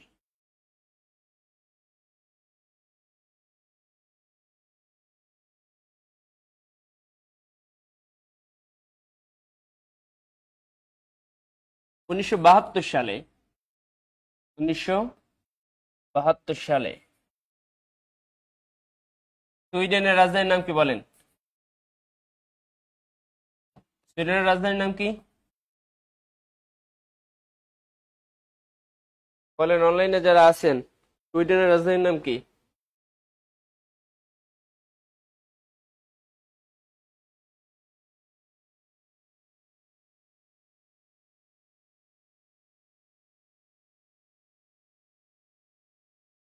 কেউ পারেন না? হয় 1972 সালে সুইডেনের রাজধানী স্টকহোমে। সুইডেনের রাজধানীর নাম কি? স্টকহোম। 1972 সালে সুইডেনের রাজধানী স্টকহোমে বিশ্ব মানব পরিবেশ সম্মেলন অনুষ্ঠিত হয়। বিশ্ব মানব পরিবেশ সম্মেলন অনুষ্ঠিত হয় কোথায়?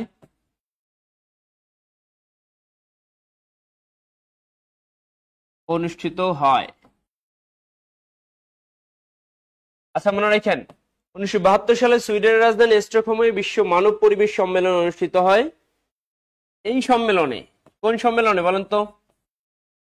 হ্যাঁ, এই সম্মেলনে জাতিসংঘ পরিবেশ কর্মসূচি, জাতিসংঘ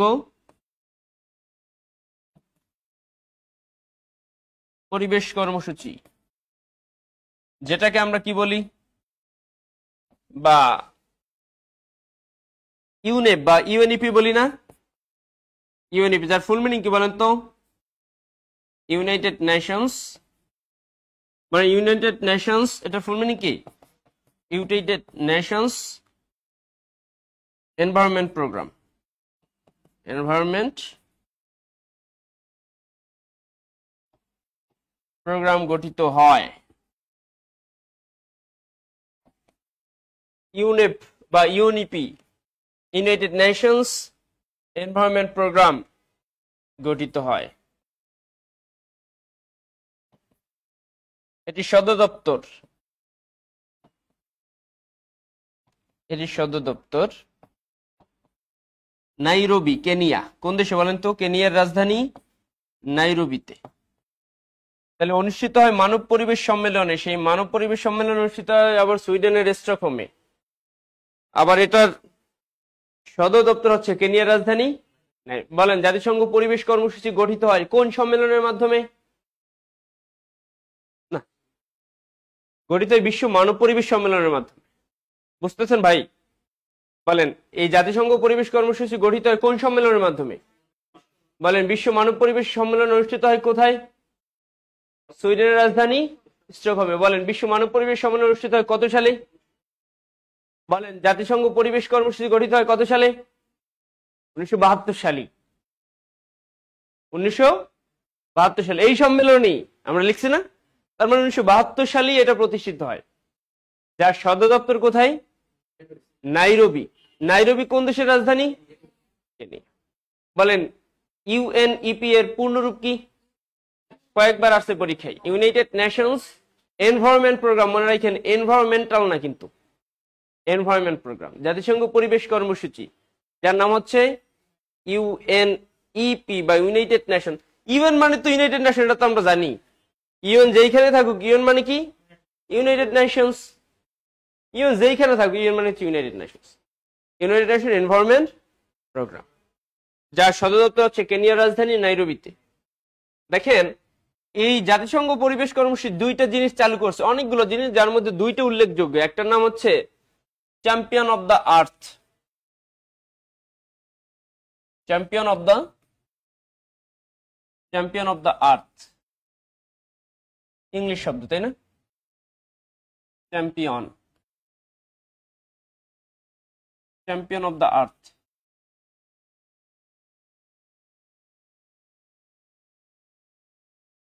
ঠিক আছে। আর একটা জিনিস হচ্ছে মিস আর্থ।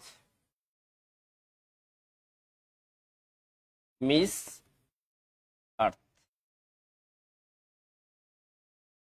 মিস আর্থ। মিস বাংলাদেশ আছে না?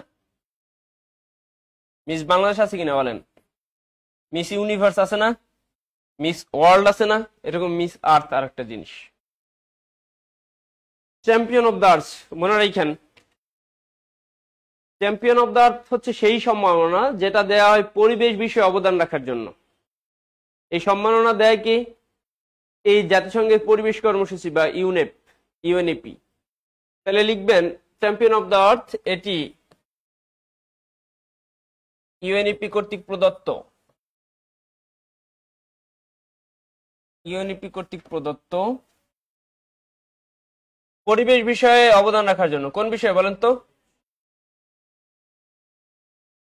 মানে এটা তো বুঝছেন, এর সাথে মিলিয়ে ফেলাইয়েন না আবার।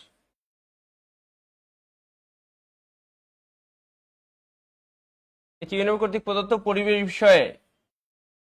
পরিবেশ বিষয়ে অবদান রাখার জন্য। পরিবেশ বিষয়ে অবদান রাখার জন্য বিশ্বের সবচেয়ে বড় সম্মাননা। বিশ্বের সবচেয়ে বড় সম্মাননা।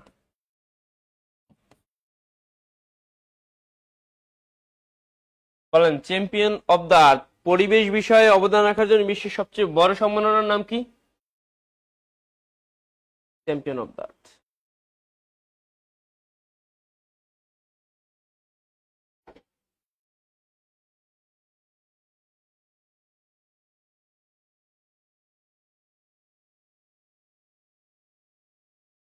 চ্যাম্পিয়ন অব দ্য আর্থ দেয় কোন সংস্থা? যদি বলি জাতিসংঘ তাহলে কি ভুল হবে? কারণ অপশনে ইউএনইপি নাই, আছে জাতিসংঘ। নিচের কোন সংস্থাটি চ্যাম্পিয়ন অব দ্য আর্থ পুরস্কার দিয়ে থাকে? ধরেন পরীক্ষা আসলো, অপশনে আসলো বিশ্ব ব্যাংক, আসলো সার্ক, আসলো জাতিসংঘ, আসলো বিমস্টেক, কি হবে? জাতিসংঘ। কারণ ইউএনইপি কি জাতিসংঘের একটা সংস্থা না? জাতিসংঘই তো সংস্থা। ইউএন যেখানে যুক্ত আছে এটাই জাতিসংঘ সংস্থা। এখানে ইউএন আছে না? আছে তো। ইউএন থাকা মানে এটা জাতিসংঘের সংস্থাই। তাহলে পরিবেশ বিষয়ে বিশ্বের সবচেয়ে সম্মানজনক পুরস্কারের নাম হচ্ছে ইউএনইপি। হ্যাঁ, চ্যাম্পিয়ন অব দ্য মিস আর্থ। দেখেন আমরা বলি যে মিস বাংলাদেশ। মিস বাংলাদেশ কে? বাংলাদেশ সবচেয়ে সুন্দরী মিস বাংলাদেশ না? সৌন্দর্য প্রতিযোগিতা না? বিভিন্নভাবে পরীক্ষা নিরীক্ষা করা হয়, এরপর মিস বাংলাদেশ হয়। আবার মিস্টার বাংলাদেশও আছে। বক্সিং এ যে ফার্স্ট হয় মিস্টার বাংলাদেশ। মিস বাংলাদেশে বাংলাদেশের সবচেয়ে আবার লাখ সুপারস্টার আছে না? সৌন্দর্য প্রতিযোগিতা আছে কিনা? আছে। তো আন্তর্জাতিক এরকম অনেকগুলো সৌন্দর্য প্রতিযোগিতা, যেমন মিস ওয়ার্ল্ড, আবার মিস ইউনিভার্স, এরকম সারা বিশ্ব থেকে সবচেয়ে সুন্দরী কে এরকম হয় না? যেমন ঐশ্বরিয়া রায়, প্রিয়াঙ্কা চোপড়া, এরা কিন্তু মিস ওয়ার্ল্ড, তাই না? এরকম হয়েছে না? তাহলে এরকম হয়। মিস আর্থটা একটু ডিফারেন্ট। মিস আর্থ হচ্ছে এই আর্থের সবচেয়ে সুন্দরী কি। অন্যান্য সুন্দরীর ক্ষেত্রে মিস ওয়ার্ল্ডে বা মিস ইউনিভার্সে বা বাংলাদেশের মিস বাংলাদেশে এইখানে শুধু বেশিরভাগই শারীরিক সৌন্দর্য দেখা হয়, কিন্তু মিস আর্থে শারীরিক সৌন্দর্য দেখা হয় না, এখানে বেশিরভাগ গুণ দেখা হয়। এই জন্য মিস আর্থ এমন হয়েছে, আফ্রিকা থেকে কালো কালো মেয়েরা মিস আর্থ হয়েছে, শুধু বাহ্যিক সৌন্দর্য দেখা হয় নাই। বাংলাদেশে একবার মিস বাংলাদেশ প্রতিযোগিতায় না লাক্স সুপারস্টারে এক মেয়েরে জিজ্ঞেস করা হয়েছে যে H2O মানে কি, বলছে ধানমন্ডি একটা রেস্টুরেন্ট। এত গাধার গাধা, বুঝতে পারছেন? এই যে সৌন্দর্য বলে না যে বিউটি উইদাউট ব্রেন, বুঝতে পারছেন এরকম আছে না? তাহলে এইখানে যে বিউটি, সেই বিউটিটা মূলত ব্রেন সহ, বিউটি উইথ ব্রেন, বুঝতে পারছেন?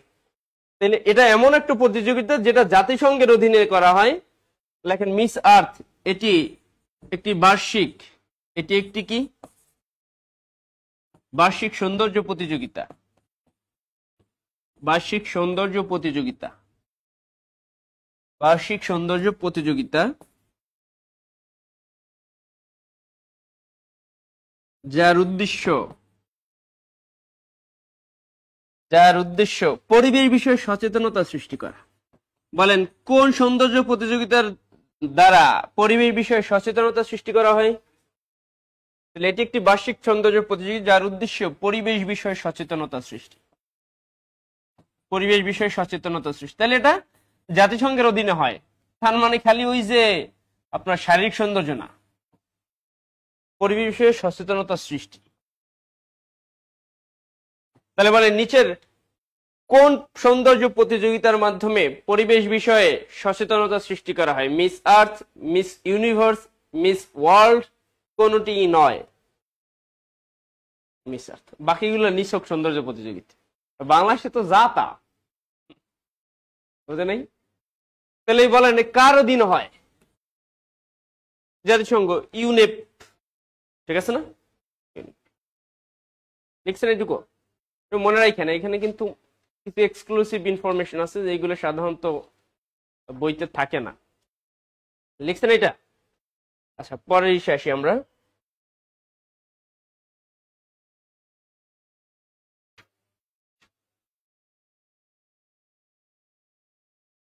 খেয়াল করেন, এই যে জাতিসংঘের পরিবেশ কর্মসূচি, যেটাকে আমরা বলি ইউনেপ বা ইউএনইপি, বোঝার চেষ্টা করেন।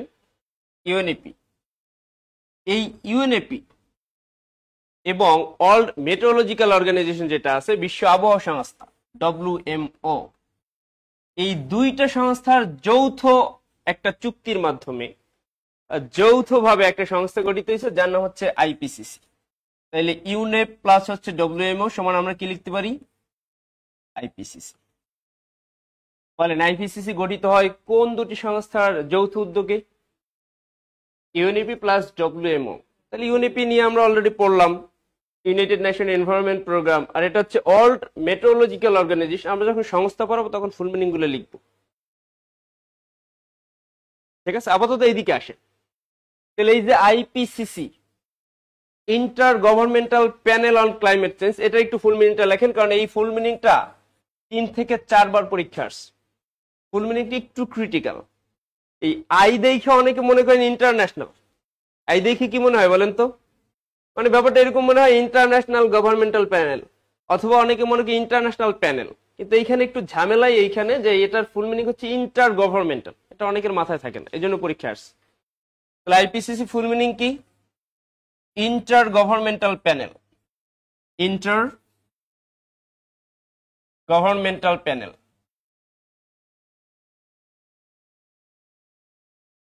Inter governmental panel on climate change.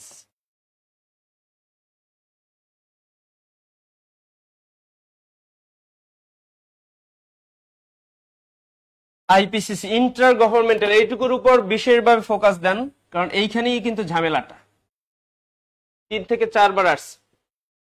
IPCC full meaning, ঝামেলাটা এইখানে। সবাই মনে করি ইন্টারন্যাশনাল প্যানেল, বুঝতে পারছেন? আবার মনে করি international governmental panel. Inter governmental, আন্তঃ সরকার প্যানেল, একটা প্যানেল যেটা কিসের উপরে? অন ক্লাইমেট চেঞ্জ, জলবায়ু পরিবর্তনের উপর একটা আন্তঃসরকার প্যানেল। সারা বিশ্বের হাজার হাজার জলবায়ু বিজ্ঞানী, পরিবেশ বিজ্ঞানী এখানে কাজ করে, বাংলাদেশ থেকেও কয়েকজন আছে। এবং এই যে আইপিসিসি, এদের যে অ্যানালাইসিস, এদের যে প্রেডিকশন, এগুলো খুব বেশি নিখুঁত হয়। বলা হয় আইপিসিসি তার জায়গায় এখন পর্যন্ত পুরোপুরি সাকসেসফুল। সে যেই প্রেডিকশন গুলা দিছে সবগুলো বাস্তবায়ন হয়েছে। আইপিসিসি বোঝার চেষ্টা করেন, এটা যদি আমরা বাংলায় বলি, ইন্টার গভর্নমেন্টাল হচ্ছে আন্তঃসরকার একটা প্যানেল, মানে একটা জোট, একটা সমষ্টি। কিসের? অন ক্লাইমেট চেঞ্জ, কিসের উপরে? জলবায়ু পরিবর্তনের উপরে একটা প্যানেল, যেই প্যানেলটা জলবায়ু পরিবর্তন নিয়ে কাজ করে। সারা বিশ্বের সব দেশের জলবায়ু বিজ্ঞান এখানে আছে। এদের নিয়ে যে সংস্থা, তার নাম হচ্ছে আইপিসিসি। এই আইপিসিসি গঠিত হয় কোন দুটি সংস্থার মাধ্যমে, কোন দুটি সংস্থার উদ্যোগে? ইউএনএপি এবং ডব্লিউএমও, তাই তো? আচ্ছা, এটা প্রতিষ্ঠিত 1988 সালে। লেখেন আইপিসিসি প্রতিষ্ঠা হয় 1988 সালে। আইপিসিসি প্রতিষ্ঠা হয় 1988 সালে।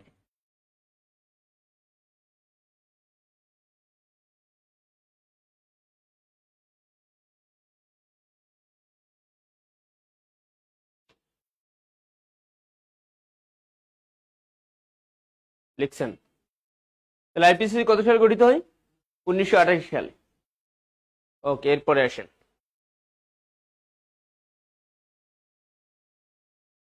লেখেন বিশ্ব ধরিত্রী সম্মেলন। বিশ্ব ধরিত্রী সম্মেলন। বিশ্ব ধরিত্রী সম্মেলন। বিশ্ব ধরিত্রী সম্মেলন আপনারা কি লিখতেছেন? ওটা লেখা হয়েছে? আচ্ছা, বিশ্ব ধরিত্রী সম্মেলন, ধরিত্র মানে বুঝেন এটা পৃথিবী। বিশ্ব ধরিত্রী সম্মেলন।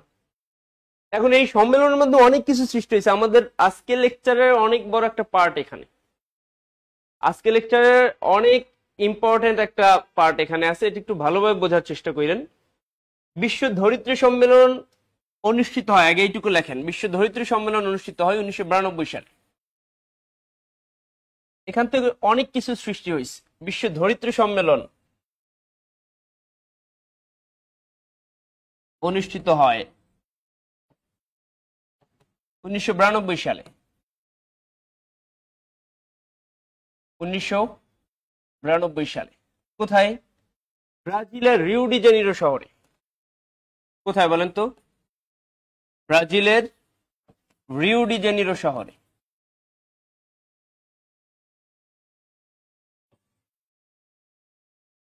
তাহলে বিশ্ব ধরিত্রী সম্মেলন কোন শহরে অনুষ্ঠিত হয়? রিও ডি জেনিরো শহরে। কত সালে? 1992 সালে ব্রাজিলের রিও ডি জেনিরো শহরে। বলেন ব্রাজিলের রাজধানীর নাম কি? ব্রাসিলিয়া। ব্রাজিলের রাজধানীর নাম কি? অনেকে মনে করে ব্রাজিলের রাজধানী রিও ডি জেনিরো, যেমনটা মনে করে সুইজারল্যান্ডের রাজধানী জেনেভা। এটা মনে করে না অনেকে। আসলে সুইজারল্যান্ডের রাজধানী জেনেভা, সুইজারল্যান্ডের রাজধানীর নাম হচ্ছে বার্ন, তাই না? কিন্তু অনেকেই মনে করে জেনেভা। দেখেন 1992 সালে ব্রাজিলের রিও ডি জেনিরো শহরে অনুষ্ঠিত এই বিশ্ব ধরিত্রী সম্মেলনে অনেক কিছু সৃষ্টি হয়েছে। পরিবেশ বিষয়ে অনেক বড় বড় প্রোটোকল, অনেক ডিসিশন এখান থেকে আসছে। তার মধ্যে যদি আমরা বলি এই সম্মেলনী, লিখবেন এই সম্মেলনী, এই সম্মেলনী, এই সম্মেলন মানে কোনটা? বিশ্ব ধরিত্রী সম্মেলন। কত সালে? 1992। এই সম্মেলনী এজেন্ডা 21, এজেন্ডা 21 গৃহীত হয়। এজেন্ডা 21 গৃহীত হয়, যার উদ্দেশ্য, কার উদ্দেশ্য বলেন? এজেন্ডা 21 এর উদ্দেশ্য পরিবেশ রক্ষা ও টেকসই উন্নয়ন। মনে রাখেন এটা দুইটা বিশেষ আছে, পরিবেশ রক্ষা ও টেকসই উন্নয়ন। বলেন এজেন্ডা 21 গৃহীত হয় কত সালে? 1992 সালে। কোন সম্মেলনে বলেন? এজেন্ডা 21 এর উদ্দেশ্য কি? পরিবেশ রক্ষা এবং টেকসই উন্নয়ন। আচ্ছা, এবার আসেন, একটা বিসিএস আসছে এজেন্ডা 21 এর 21 মানে কি? এজেন্ডা 21 এর 21 মানে কি? তাহলে আপনি সিম্পল সেন্সে কি বোঝেন এজেন্ডা 21 শব্দটা দিয়ে কি বোঝেন? এজেন্ডা মানে কি? এজেন্ডা মানে কি যে আমরা আমাদের একটা সম্মেলন আছে, আমাদের এজেন্ডা এইটাই। এজেন্ডা মানে আলোচ্য সূচি না? তাহলে পরীক্ষা আছে, বিসিএস আসছে এজেন্ডা 21 এর 21 মানে কি? 21টি আলোচ্য বিষয়, 21টি পরিকল্পনা, একবিংশ শতাব্দী কোনোটি নয়। এজেন্ডা 21 এর 21 মানে কি? 21টি পরিকল্পনা, 21টি আলোচ্য বিষয়, একবিংশ শতাব্দী কোনোটি নয়। তাহলে আপনি তো এজেন্ডা মানে তো বুঝেন আলোচ্য বিষয়, এরপর দিবেন যে তাহলে 21 মানে 21টা আলোচ্য বিষয়, কিন্তু আসলে সেটা এজেন্ডা 21 এর 21 মানে হচ্ছে একবিংশ শতাব্দী। এখন কোন শতাব্দী চলে? একবিংশ। 2001 সাল থেকে 3000 পর্যন্ত কি সাল? একবিংশ শতাব্দী। কোন শতাব্দী? একবিংশ। মানে 21 শতক না, এখন এখন চলে 2025, তার মানে একবিংশ শতাব্দী চলে। তাহলে এই যে এজেন্ডাটা নেওয়া হয়েছে 1992 বিংশ শতাব্দীতে নেওয়া হয়েছে, কার জন্য? একবিংশ শতাব্দীর জন্য। 21 মানে 21 শতক। তাহলে লিখবেন এজেন্ডা 21 এর 21 মানে হচ্ছে একবিংশ শতাব্দী। এজেন্ডা 21 এর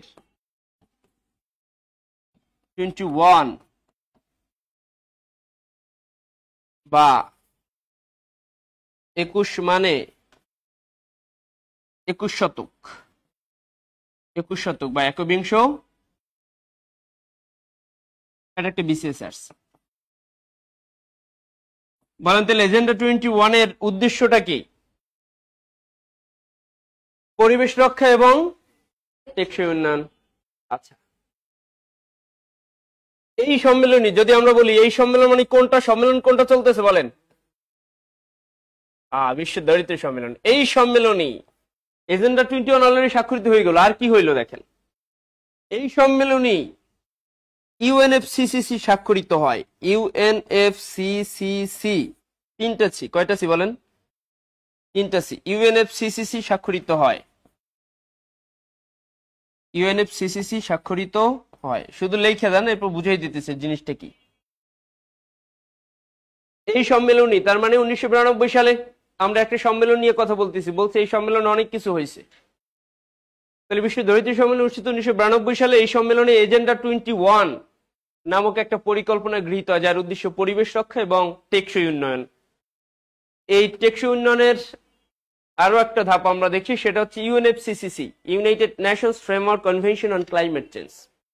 UNFCCC, United Nations framework convention on climate change, অর্থাৎ এই যে ক্লাইমেট চেঞ্জ বিষয়ে যে কনভেনশন হবে, সম্মেলন হবে, তার একটা ফ্রেমওয়ার্ক। কিভাবে সম্মেলনগুলো হবে তার একটা ফ্রেমওয়ার্ক বা চুক্তি। ফ্রেমওয়ার্ক মানে কি বলেন তো? তাহলে জলবায়ু বিষয়ে যে কনভেনশন হবে বা কি হবে, সম্মেলন হবে, সেই বিষয়ে যে একটা চুক্তির নাম হচ্ছে ইউএনএফসিসিসি। বলেন ইউএনএফসিসি স্বাক্ষরিত হয় কত সালে? 1992 সালে। কোন সম্মেলনে বলেন? বিশ্ব ধরিত্রী সম্মেলন। কত সালে? 1992 সালে। বলেন কোথায় বৈশা? রিও ডি জেনিরো শহরে বৈশা, ঠিক আছে না? আচ্ছা, আমরা সবচেয়ে আলোচিত যে জিনিসটা দেখি, কপ সম্মেলন। প্রত্যেক বছর কপ সম্মেলন হয়। এই লাস্ট 24 সালে সাধারণত নভেম্বর মাসে হয়। প্রত্যেক বছর কপ সম্মেলন সাধারণত কোন মাসে হয় বলেন তো? নভেম্বর। তাহলে 2024 সালের নভেম্বর একটা কপ সম্মেলন হয়েছে, কপ 29। আবার 2025 সালের নভেম্বর একটা হবে ব্রাজিলে বৈশা। প্রত্যেক বছর যে কপ সম্মেলন হয়, আপনি দেখবেন কপ সম্মেলনের পর যেই পরীক্ষাগুলো হয়, সেখানে কপ সম্মেলন থেকে অবশ্যই কোশ্চেন থাকে।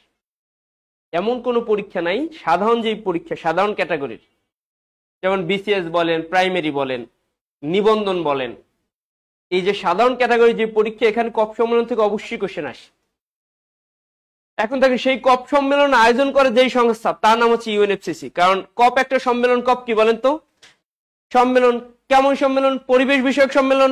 তাহলে আমরা তো বলছি যে ইউএনএফসিসি হচ্ছে United Nations framework convention on climate change. এই জলবায়ু পরিবর্তন বিষয়ে যে কনভেনশন বা সম্মেলনগুলো হবে, সেগুলো কিভাবে হবে তার একটা ফ্রেমওয়ার্ক। লেখেন তাইলে প্রতি বছর ইউএনএফসিসি কপ সম্মেলনের আয়োজন করে থাকে।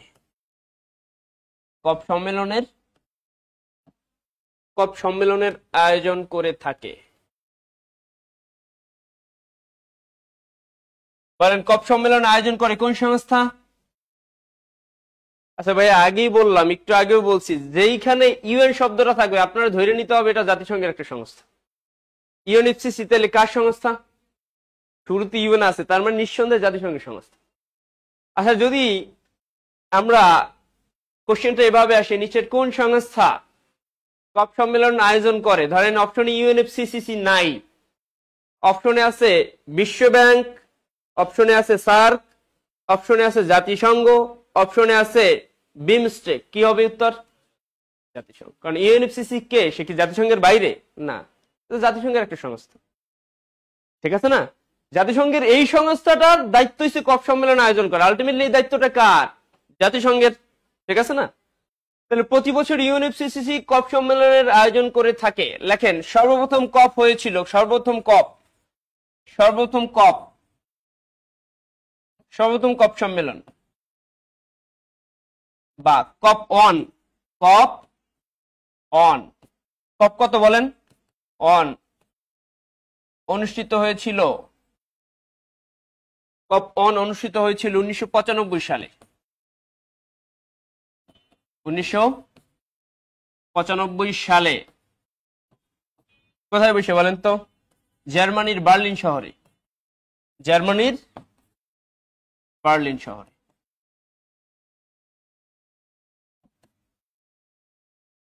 এখানে অনেক কিছু বোঝার আছে, একটু বোঝার চেষ্টা করেন। আমরা বলছি প্রতি বছর ইউএনএফসিসি কপ সম্মেলন আয়োজন করে, তাহলে কপ সম্মেলন কবে কবে হয়? প্রত্যেক বছর। কপ সম্মেলন কবে হয় বলেন? প্রতি বছর হয়। আচ্ছা, তাহলে প্রথম কপ সম্মেলন হয়েছে কত সালে? 1995 সালে কপ 1 হয়েছে। বলেন কপ 2 হয়েছে কবে? কপ 3, কপ 4, এরকম হয়েছে না? আচ্ছা, সেই হিসাবে এখন চলে কত সাল? 2025 সালে কপ সম্মেলন সাধারণত নভেম্বর হয়, তাহলে 25 বাদ দেন। 2024 সালে কততম কপ হয়েছে? হওয়ার কথা কত বলেন? 2000 সালে কততম কপ সম্মেলন হয়েছে? 6তম। 2000 সালে কততম? তাহলে 24 সালে হওয়ার কথা 25, 30তম হওয়ার কথা না? কিন্তু 24 সালে কততম হয়েছে? আচ্ছা, এই কপ চালু হওয়ার পর একটা বছর কপ সম্মেলন হয় নাই। 2020 সালে করোনার জন্য কপ সম্মেলন হয় না, তাহলে একটা বছর কপ হয় না, এই জন্য 29। এছাড়া প্রত্যেকটা বছর সেই 95 সাল থেকে শুরু কইরা 2024 সাল প্রত্যেকটা বছর কপ সম্মেলন হয়েছে, শুধুমাত্র কোন সাল ছাড়া? 2020 সাল। এটা একটা কোশ্চেন আসছিল 21 সালের একটা পরীক্ষায়, কোন বছর কপ সম্মেলন হয়নি? 2020 সালে। এটা বুঝতেই পারছেন, কোভিড-19 শুরু হয়েছে 19 সালের ডিসেম্বরে 3 থেকে, তাই না? 20 সালটা পুরো করোনার মধ্যে ছিলাম আমরা, এই জন্য 20 সালে কপ সম্মেলন হয় নাই, বাকি প্রত্যেকটা বছর হয়েছে। সেই হিসাবে কপ হওয়ার কথা ছিল 30, কিন্তু হয়েছে কত? 29। তাহলে সর্বশেষ কপ সম্মেলন হয়েছে কোনটা? এটা সবচেয়ে আপনি আলোচনায় সবচেয়ে বেশি এটা রাখবেন, সবচেয়ে গুরুত্বপূর্ণ, ভিভিআই দিয়ে রাখবেন, ভেরি ভেরি ইম্পর্টেন্ট। দেখবেন সর্বশেষ কপ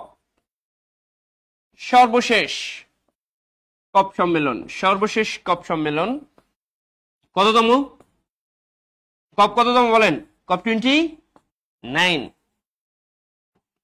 সর্বশেষ কপ সম্মেলন কপ 29 অনুষ্ঠিত হয়, একদম তারিখ সহ মনে রাখতে হবে। অনুষ্ঠিত হয় 11 থেকে 22 নভেম্বর। আগেই বলছি যেগুলো সাধারণত নভেম্বর মাসে হয়।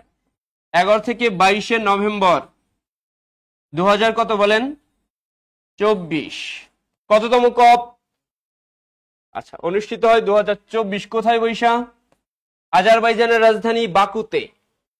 অনুষ্ঠিত হয় কোথায়? আজারবাইজানের রাজধানী। একদম ভালোভাবে মুখস্থ করেন ভাই, এটা নিয়ে কিন্তু কোশ্চেন আসবেই। আজারবাইজানের রাজধানী বাকু শহরে। আজারবাইজানের রাজধানী বাকু শহরে।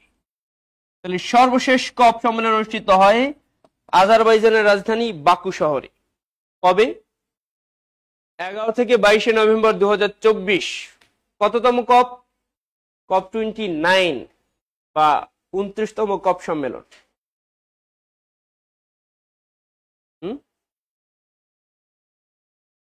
আলজিয়ার্স হচ্ছে আলজেরিয়ার রাজধানী। তাহলে আজারবাইজানের রাজধানী বাকু শহরে কততম কপ? এটা কিন্তু আলাদা ফোকাস করে, এটা কিন্তু ইম্পর্টেন্ট, বারবার বলতেছি। আজারবাইজানের রাজধানী বাকু শহরে COP29 অনুষ্ঠিত হয় 11 থেকে 22 নভেম্বর 2024। ঠিক আছে, এইটুকু লিখছেন? আচ্ছা, এইটুকু যদি লিখেন, আসেন এই সম্মেলনের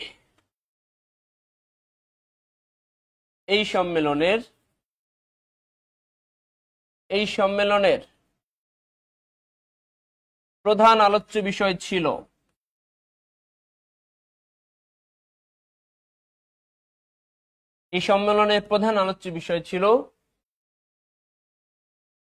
জলবায়ু পরিবর্তনে ক্ষতিগ্রস্ত দেশগুলোর জন্য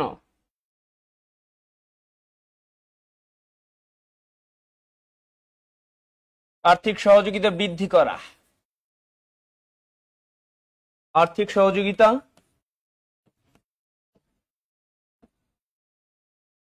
করা। বলতে পারেন এটা আবার কেমন ইনফরমেশন, এটা কি বুঝলাম, এটা বুঝাইতেছি, কি বুঝবেন এটা বুঝাইতেছি। অর্থাৎ এই সম্মেলনটি ছিল অর্থ সংক্রান্ত। এই সম্মেলনটি ছিল কি সংক্রান্ত বলেন তো? অর্থ সংক্রান্ত। এটা বলতে পারেন এটা কেন এভাবে পড়াচ্ছি।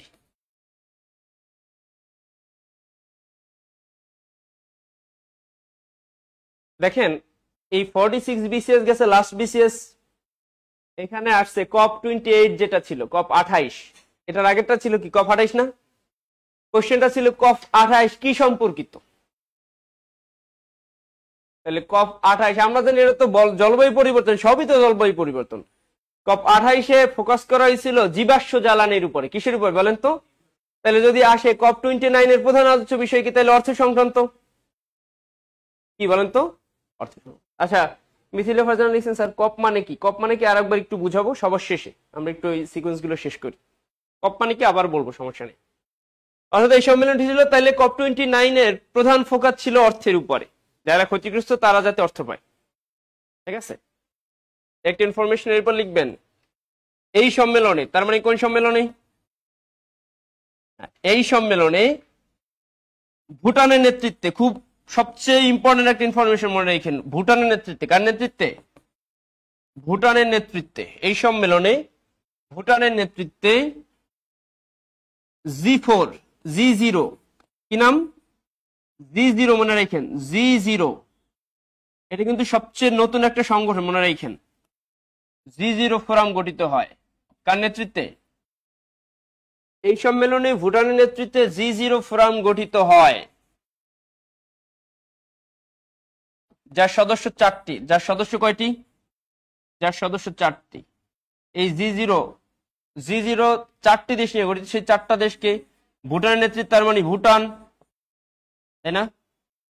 এরপর হচ্ছে আমরা একটু এদিকে লিখি, ভুটান, পানামা, নাকি পা উঠা? এ ভাই, পানামা নাকি পা উঠা? পানামা। এরপর হচ্ছে সুরিনাম, আর হচ্ছে মাদাগাস্কার। এই 4টা দেশ নিয়ে কি গঠিত হয় বলেন তো? G0। ভুটানের ভু, পানামার পা, সুরিনামের সু, আর মাদাগাস্কারের মা। তাহলে এবার মনে রাখতে পারেন ভুপাসুমা। তাহলে ভুটান, পানামা, সুরিনাম, মাদাগাস্কার, এই 4টা দেশের একটা জোটের নাম হচ্ছে G0 ফোরাম। বলেন কোন সম্মেলনে গঠিত হয়? COP29। এখন বলতে পারেন যে এই 4টা দেশই কেন, বাংলাদেশ কেন এটার মধ্যে গেল না, কেন ভারত গেল না? তাহলে 4টা দেশের কোনো না কোনো কমন বৈশিষ্ট্য আছে। আচ্ছা, এই 4টা দেশের দিকে তাকান, ভুটান, পানামা, সুরিনাম, মাদাগাস্কার। এই 4টা দেশই বিশ্বের কার্বন নিরপেক্ষ 4টা দেশ। কার্বন নিরপেক্ষ মানে কি? এরা যেই পরিমাণ কার্বন উৎপাদন করে তার থেকে বেশি কার্বন শোষণ করে, অর্থাৎ ওই দেশে কার্বনের কোনো প্রভাব নাই। বাংলাদেশে কার্বনের প্রভাব আছে না? দেখুন, বহুত করে হুন্ডা চলে, অনেক পুরাতন বাইক চলে না, কার্বন উৎপাদন করে, কলকারখানা কার্বন উৎপাদন করে। কিন্তু ভুটানে এরকম নাই, বুঝতে পারছেন? লিখবেন এই 4টি দেশই এই চারটি দেশই কি বলেন তো? এই চারটি দেশই কার্বন নিরপেক্ষ। কার্বন নিরপেক্ষ চারটি দেশ। কার্বন নিরপেক্ষ চারটি দেশ, এই ইনফরমেশনটা ভালোভাবে মনে রাখেন। এই চারটি দেশই কার্বন নিরপেক্ষ চারটি দেশই কার্বন নিরপেক্ষ দেশ। মনে থাকবে? তাহলে বিশ্বের কার্বন নিরপেক্ষ দেশের সংখ্যা কয়টি? কোন চারটি? বুপা, সুমা। এই চারটা দেশ নিয়ে কোন জোট গঠিত হয়েছে? G0। বলেন এই G0 এর নেতা কে? তাহলে বিশ্বের সর্বপ্রথম কার্বন নিরপেক্ষ দেশ হচ্ছে ভুটান। তাহলে নোট লিখবেন। কি লিখবেন? নোট। বিশ্বের সর্বপ্রথম কার্বন নিরপেক্ষ দেশ ভুটান। বিশ্বের সর্বপ্রথম কোন দেশটা কার্বন নিরপেক্ষ হয়? বিশ্বের সর্বপ্রথম কার্বন নিরপেক্ষ দেশ ভুটান।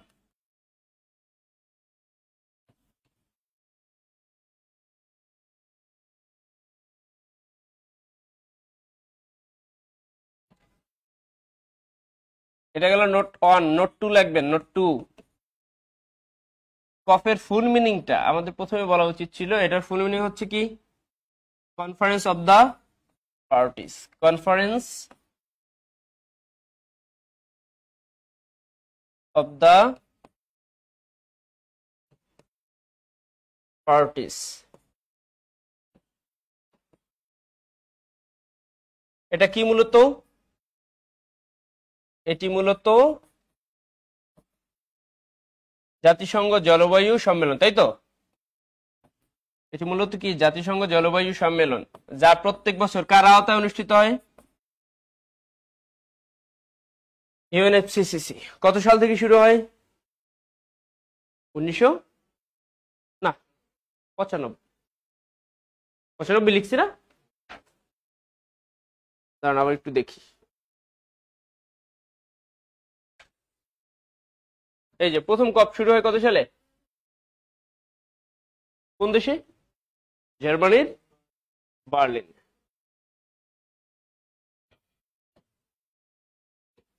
তাহলে কপ, এটা ফুল মিনিং লাস্ট 45তম বিসিএস আসছে। কপ, কনফারেন্স অফ দ্য পার্টিস। এই যে মূলত জাতিসংঘ জলবায়ু সম্মেলন অনুষ্ঠিত হয় প্রত্যেক বছর UNFCCC এর আওতায়। এই UNFCCC স্বাক্ষরিত হয় কত সালে? 1992 সালে। কোন সম্মেলনে? বিশ্ব ধরিত্রী সম্মেলন হয় কোন দেশে বৈশা? না, কনফিডেন্টলি ভুল উত্তর দিতেছেন। UNFCCC কোন দেশে বৈশা অনুষ্ঠিত হয় বলেন? মানে স্বাক্ষরিত হয় কোন দেশে বৈশা? আরে না ভাই, ভালো করে কোন। UNFCCC স্বাক্ষরিত হয় কোন দেশে বৈশা? দেখেন তো আমাদের প্রথম হেডিংটা কি ছিল? বিশ্ব ধরিত্রী সম্মেলন না? UNFCCC স্বাক্ষরিত হয় কোন দেশে? রিও ডি জেনেরিও শহর। ঠিক আছে না? বিশ্ব ধরিত্রী সম্মেলনে বসেই তো স্বাক্ষরিত হয়। তাহলে বিশ্ব ধরিত্রী সম্মেলন অনুষ্ঠিত 1992 সালে ব্রাজিলের রিও ডি জেনেরিও শহরে। এখানে দুইটা চুক্তি, মেজর দুইটা চুক্তি পাইলাম। একটা এজেন্ডা 21, যার উদ্দেশ্য কি? পরিবেশ রক্ষা এবং টেকসই উন্নয়ন। এজেন্ডা 21 এর 21 মানে কি? একবিংশ শতাব্দী। এই সম্মেলনে আর একটা চুক্তি স্বাক্ষরিত হয় যার নাম হচ্ছে UNFCCC। এই UNFCCC প্রত্যেক বছর একটা সম্মেলন আয়োজন করে যার নাম হচ্ছে কপ। কপের ফুল মিনিং হচ্ছে কনফারেন্স অফ দ্য পার্টিস, যাকে আবার জাতিসংঘ জলবায়ু সম্মেলন বলা হয়। প্রথম কপ হয়েছে 1995 সালে, দ্বিতীয় কপ 1996 সালে। এভাবে করে প্রত্যেক বছর হয়েছে 2020 সাল ছাড়া। সর্বশেষ কপ সম্মেলন হয়েছে 2024 সালের নভেম্বরে আজারবাইজানের রাজধানী বাকুতে। এই কপটা মূলত কি ছিল? অর্থ সংক্রান্ত কপ। অর্থাৎ এখানে মূল উদ্দেশ্য ছিল যারা ক্ষতিগ্রস্ত তাদেরকে আর্থিক সহযোগিতা বাড়ান। ঠিক আছে? আচ্ছা, এইখানে চারটা দেশ নিয়ে একটা নতুন একটা জোট হয় যার নাম হচ্ছে G0। এই চারটা দেশ কারা? চারটা নিরপেক্ষ দেশ, ভূপা, সুমা, ভুটান, পানামা, সুরিনাম। ঠিক আছে না? এর নেতা কে? ভুটান। কারণ কি? কারণ ভুটান হচ্ছে বিশ্বের প্রথম দেশ যে কার্বন প্রভাব নিরপেক্ষ হয়েছে। ঠিক আছে না? ওকে, এবার দেখেন নোট 3, কপ 30। কপ কত বলেন? 30। বা কপ 30 অনুষ্ঠিত হবে কত সালে? 25 সালে হবে না আপা? 25 সালেই তো, নভেম্বরে। তাহলে 25 সালে কপ 30 অনুষ্ঠিত হবে। এটা জানা দরকার না? এটা হুট করে আসতে পারে, আপনি পইরে গেলেন কপ 29, মাইরা দিলে কপ 30, তাহলে এটা ঝামেলা না? তাহলে কপ, আবার এনে বাপ পইরে না, এটা কিন্তু কপ 30, কপ 30 অনুষ্ঠিত হবে 2025 সালে। কোথায় বসে বলেন? 2025 সালে ব্রাজিলের বেলেম শহরে। ব্রাজিলের কোন শহরে বলেন তো? এইটুকু জানলে এনাফ আপনার জন্য ইনশাআল্লাহ। বেলেম শহর, ব্রাজিলের বেলেম শহরে।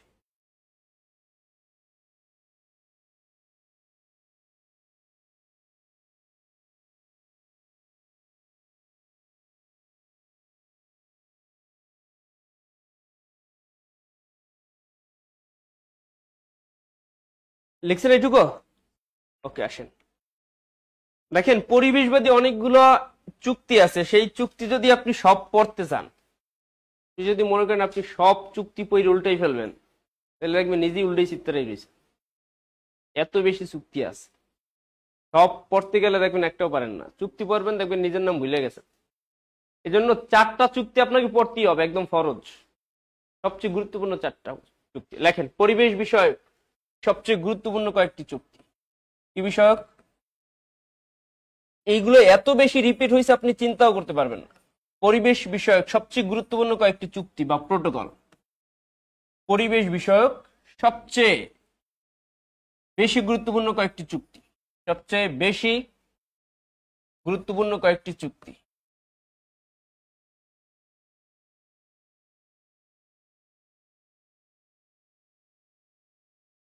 সবচেয়ে বেশি গুরুত্বপূর্ণ।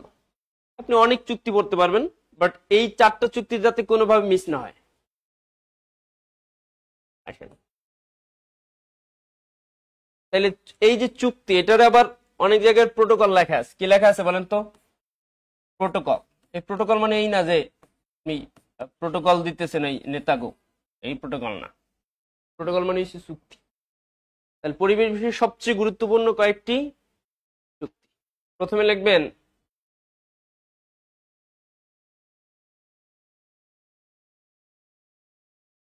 Vienna protocol. কি প্রোটোকল? Vienna protocol. প্রথম কি লিখবেন? Vienna protocol. কত সাল? চুক্তি স্বাক্ষরিত সাল লিখবেন 1985 সাল।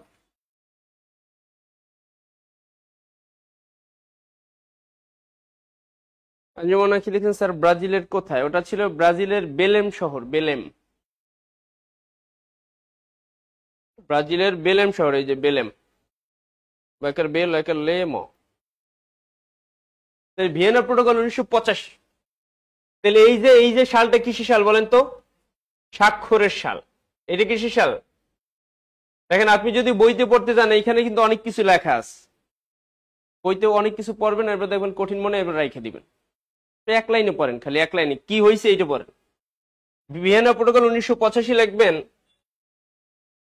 এটি ওজোন স্তর রক্ষা সম্পর্কিত চুক্তি। কারে রক্ষা?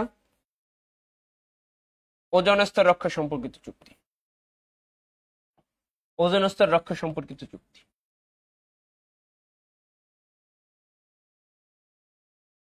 বলেন তাহলে ভিয়েনা প্রোটোকল কি সম্পর্কিত? শেষ কাহিনী, গুস। ঠিক আছে, বইতে পারবেন এটা ওটাও কত ঝামেলা, ওইগুলা ঝামেলা আছে। তাহলে বলেন ভিয়েনা প্রোটোকল কত সালে স্বাক্ষরিত হয়? বলেন কোথায় বৈশা? মনে রাখেন ভাই, যত চুক্তি আছে, যত সম্মেলন আছে, সবগুলো ওই জায়গার নামেই হয়। যেমন ভিয়েনা প্রোটোকল মানে ভিয়েনায় বৈশা হইছে। তাহলে ভিয়েনা কোন দেশ? অস্ট্রিয়ার রাজধানী ভিয়েনা, অস্ট্রিয়ায় বৈশা হইছে। ভিয়েনা প্রোটোকল স্বাক্ষরের জায়গা কোথায়? ভিয়েনায় বৈশা। তাহলে ভিয়েনা প্রোটোকল 1985, এটি ওজোন স্তর রক্ষা সম্পর্কিত চুক্তি। এর পাশে মন্ট্রিল, মন্ট্রিল প্রোটোকল বা চুক্তি। আবার পড়াইলাম আমি প্রোটোকল, পরীক্ষা আসলো চুক্তি, আপনি বলবেন যে পড়াইছে দি প্রোটোকল, আইসে দি চুক্তি। ঝামেলা। প্রোটোকল আর চুক্তি কিন্তু এক, মনে রাখেন।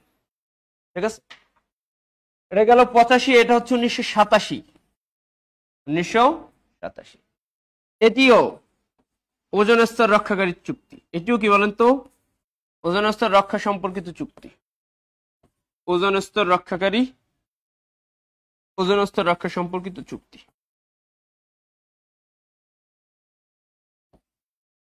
কারণ এখানে একটু ঝামেলা আছে, বইতে যেরকম ঝামেলাগুলো লেখা, আসলে ঝামেলাটা হইছে বইতে লেখা ওজোন স্তর ক্ষয় করে এমন যেই পদার্থগুলো আছে, আমরা একদম লেকচারের শুরুতে পড়াইছিলাম, একটু মনে করার চেষ্টা করেন তো, যে কোন গ্যাসটা সবচেয়ে বেশি ওজোন স্তর ক্ষয় করে?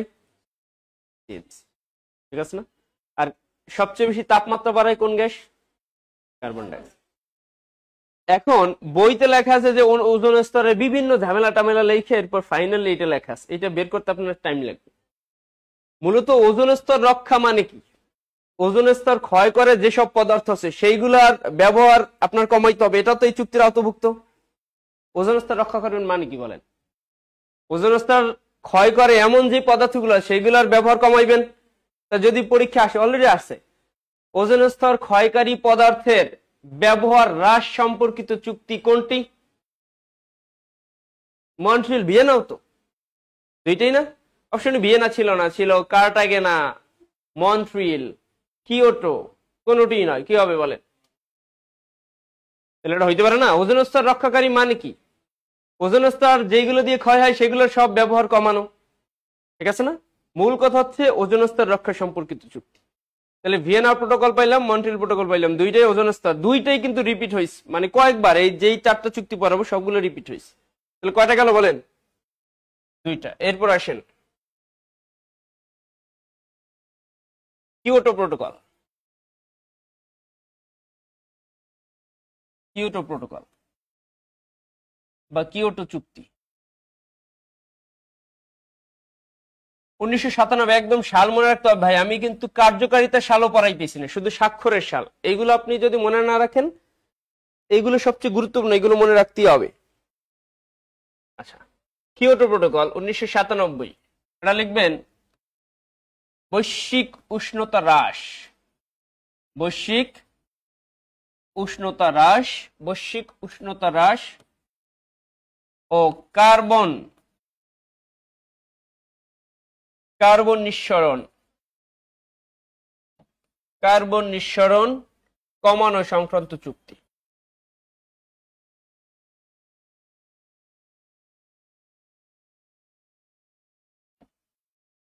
বৈশ্বিক উষ্ণতা হ্রাস, বিশ্বের যে উষ্ণতা, তাপমাত্রা, সেটা কমানো এবং কার্বন নিঃসরণ কমানো সংক্রান্ত চুক্তি। এর নাম কি? Kyoto protocol. কত সালে স্বাক্ষরিত হয় বলেন?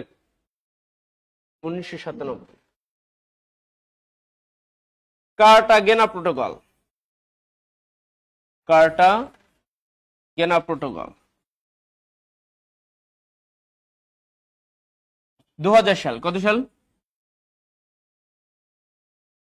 এটা কি সম্পর্ক তো? এটা হচ্ছে জৈব নিরাপত্তা বিষয়ক চুক্তি। জৈব নিরাপত্তা বিষয়ক, জৈব নিরাপত্তা বিষয়ক চুক্তি।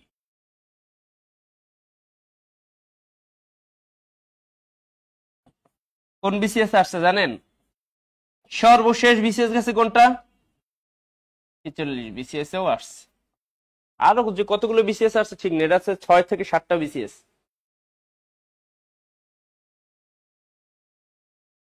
তাইলে জৈব নিরাপত্তা, এখন জৈব নিরাপত্তা মানে কি?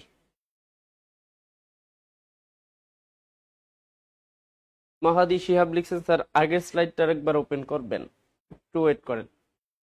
তাহলে বলেন, এই যে জৈব নিরাপত্তা মানে কি আসলে? জৈব কারা? জৈব নিরাপত্তা মানে হচ্ছে জীবদেহের নিরাপত্তা। বাড়িতে আপনি একটা, ধরেন যে একটা হরিণ আইসা বাড়িতে বসে পালতেছেন,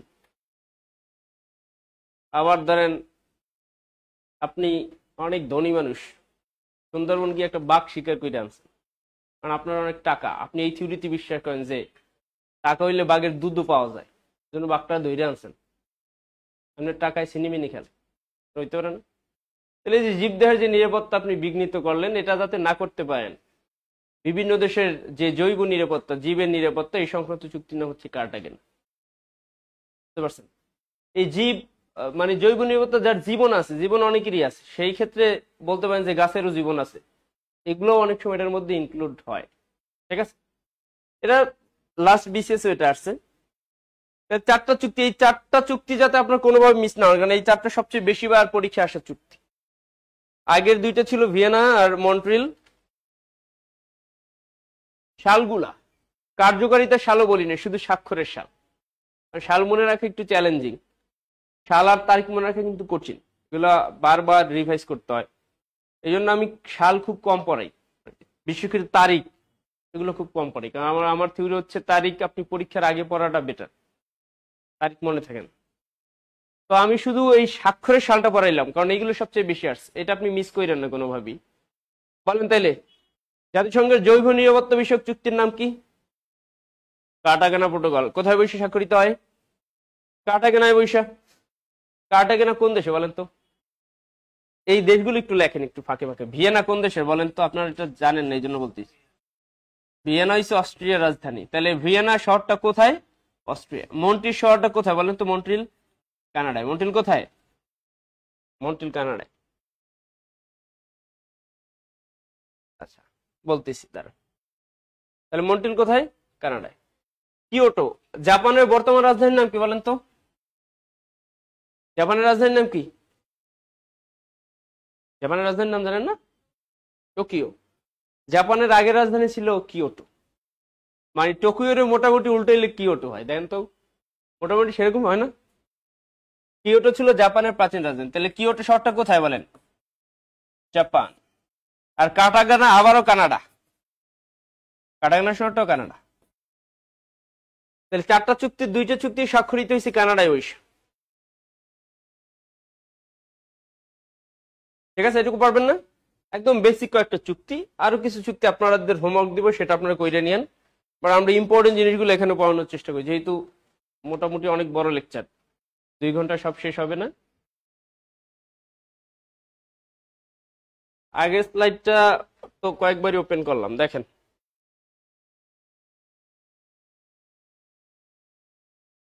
লিখছেন? ওকে লেখেন। পরিবেশ সম্পর্কিত সংস্থা, পরিবেশ সম্পর্কিত গুরুত্বপূর্ণ সংস্থা লেখে। সংস্থা তো অনেকই আছে, আমরা গুরুত্বপূর্ণ সংস্থা লিখব। পরিবেশ সম্পর্কিত গুরুত্বপূর্ণ সংস্থা এখনকার পরিপ্রেক্ষিতে যেগুলো আসতে পারে সেরকম। পরিবেশ সম্পর্কিত গুরুত্বপূর্ণ সংস্থা, পরিবেশ সম্পর্কিত গুরুত্বপূর্ণ সংস্থা।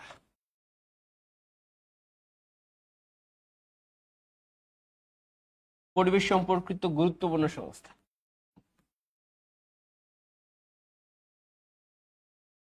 আচ্ছা, তাহলে অনেক সংস্থা আছে, এখানে আপনাকে স্পেসিফিক হইতে হবে যে আপনি কোনগুলো পড়বেন, কোনগুলো পরীক্ষা আসতে পারে, সেটা কিন্তু ইম্পর্টেন্ট। দেখেন সবচেয়ে আলোচিত যে সংস্থা আছে সেটা হচ্ছে বেলা। ক্লাস শুরুর আগে আমরা বলছি বেলা। এই যে বেলা আবার ওই বেলা না, বেলা চাকরিটা আমি পাইছি, এই বেলা আবার এই বেলা না, এই বেলা আবার অন্য বেলা। লেখেন বেলা, এরপর বলতেছি এই বেলা কোন বেলা। বেলা এটা কেন ইম্পর্টেন্ট? আচ্ছা ইম্পর্টেন্ট, তার পিছনে অনেকগুলো লজিক আছে। এই লজিক যদি আপনি খুঁজে বের করতে পারেন তাইলে আপনি পারবেন, ভালো মার্কস পাবেন পরীক্ষা, তাহলে আপনার কমন পড়বে। এই বেলা আমরা দেখি 90-এর দশকে, 90-এর দশকে যখন ঢাকা সিটি কর্পোরেশন নির্বাচন হয়, তখন নির্বাচনে যারা প্রার্থী ছিল এরা নির্বাচনের প্রচারণা করতে গিয়ে পরিবেশে হুমকির মুখে ফেলছে, পোস্টার লাগাইছে বিভিন্ন জায়গায়, যেটা পরিবেশের ক্ষতি হয়ে দাঁড়াইছে। তো এই বেলা কি করছে? সুপ্রিম কোর্টে গিয়া মামলা কইরা দিচ্ছে নির্বাচন কমিশনের বিরুদ্ধে, যে আপনারা যে নির্বাচনের যে ক্রাইটেরিয়া দিচ্ছেন এতে তো পরিবেশ দূষিত হইতেছে, প্রার্থীরা পরিবেশ দূষণ করতেছে। তাহলে এই বেলা মামলা করার কারণে সুপ্রিম কোর্ট নির্বাচনের যে ক্রাইটেরিয়া সেটা চেঞ্জ করতে বাধ্য হয়েছে, যে নির্বাচনী প্রচারণা চালাইতে গিয়ে যাতে কেউ পরিবেশ দূষণ না করে। সুন্দরবনে একটা সময় অনেক বড় বড় প্রজেক্ট তৈরির কথা। বেলা চিন্তা করলো, কাজ করে কি নিয়ে? বেলা পরিবেশ নিয়ে। বেলা চিন্তা করলো যদি সুন্দরবনে এই প্রজেক্টগুলো বানানো হয় তাহলে সুন্দরবন ধ্বংস হয়ে যেতে পারে। বেলা গিয়ে সুপ্রিম কোর্টে রিট করলো, হাইকোর্টে রিট করলো, সুন্দরবনে সেই প্রজেক্টগুলো হইলো না, সুন্দরবনে রক্ষা করলো কে? এই যে এখন আমরা দেখি এই সরকার আইসা সেন্ট মার্টিনে রেস্ট্রিকশন দিয়ে দিচ্ছে, সেন্ট মার্টিন যাইতে পারবে না, মানুষ যাইতে পারবে একটা নির্দিষ্ট সংখ্যক। যাওয়ার আগে, সেন্ট মার্টিন যাওয়ার আগে রেজিস্ট্রেশন করতে হবে। দেখেন নাই এই নভেম্বরে আসার পর সেন্ট মার্টিন যাইতে হইলে আগ থেকে রেজিস্ট্রেশন করতে হবে, নির্দিষ্ট মানুষ সেন্ট মার্টিন যাইতে পারবে। একদম দেদারসে সবাই গেলেন এরকম হবে না। সবাই সমালোচনা করছে যে এই সেন্ট মার্টিন যাইতে দেবে না, মানে সেন্ট মার্টিন আমেরিকার বেচে দিবে, জন্য আগ থেকেই মানুষ যাওয়া কমাইতেছে। আসলে এই সেন্ট মার্টিনে যাওয়ার রেস্ট্রিকশনটা সেই 2018 সাল থেকে চলে আসছে, আওয়ামী লীগের আমল থেকেই। এই রেস্ট্রিকশন কার মাধ্যমে আসছে জানেন? বেলার মাধ্যমে। আচ্ছা, এই বেলার যেই বর্তমান প্রধান সৈয়দা রিজওয়ানা হাসান, বেলা সংগঠনের যেই প্রধান তিনি হচ্ছেন সৈয়দা রিজওয়ানা হাসান, যিনি বাংলাদেশ সরকারের পরিবেশ, বন এবং জলবায়ু বিষয়ক উপদেষ্টা। ওই যে মহিলা, সুন্দরী মহিলা সৈয়দা রিজওয়ানা, দেখছেন না? এই যে আইসেই বলছে যে পলিথিনের ব্যবহার নিষিদ্ধ, ব্যবহার করতে হবে পাট। ব্যবহার করতে হবে, কয়েকদিন দেখছি দোকানে গিয়া পলিথিন নাই। বাসে বিভিন্ন জায়গায় ক্লাস নিতে যাইতো, বাসে আপুরা সুপারভাইজারে বলে যে পলিথিন দেন, বমি করুন। সুপারভাইজার বলে প্রথম দিকে সেই নভেম্বরে, বলে পলিথিন তো নিষিদ্ধ, পলিথিন নাই। ঠিক আছে তাহলে ডাইলে দিতেছি, একদম ডাইলে দিস। তাহলে আইজে যে পলিথিন নিষিদ্ধ করছে কে? সৈয়দা রিজওয়ানা, এই বেলাল। তাহলে এই জন্য যেহেতু এই সংগঠনের প্রধান বর্তমানে বাংলাদেশের একজন উপদেষ্টা, নিঃসন্দেহে এটা বাংলাদেশের পরিবেশ নিয়ে কাজ করছে, অন্তর্বর্তীকালীন সরকারও পরিবেশ নিয়ে কাজ করতেছে। তার মানে এই বেলা সবচেয়ে আলোচিত, বুঝতে পারছেন? আগে এটার ফুল মিনিং লেখেন, বেলার ফুল মিনিংটা লেখেন। বেলার ফুল মিনিং লেখেন বাংলাদেশ। বেলা হচ্ছে, এর ফুল মিনিং হচ্ছে Bangladesh environmental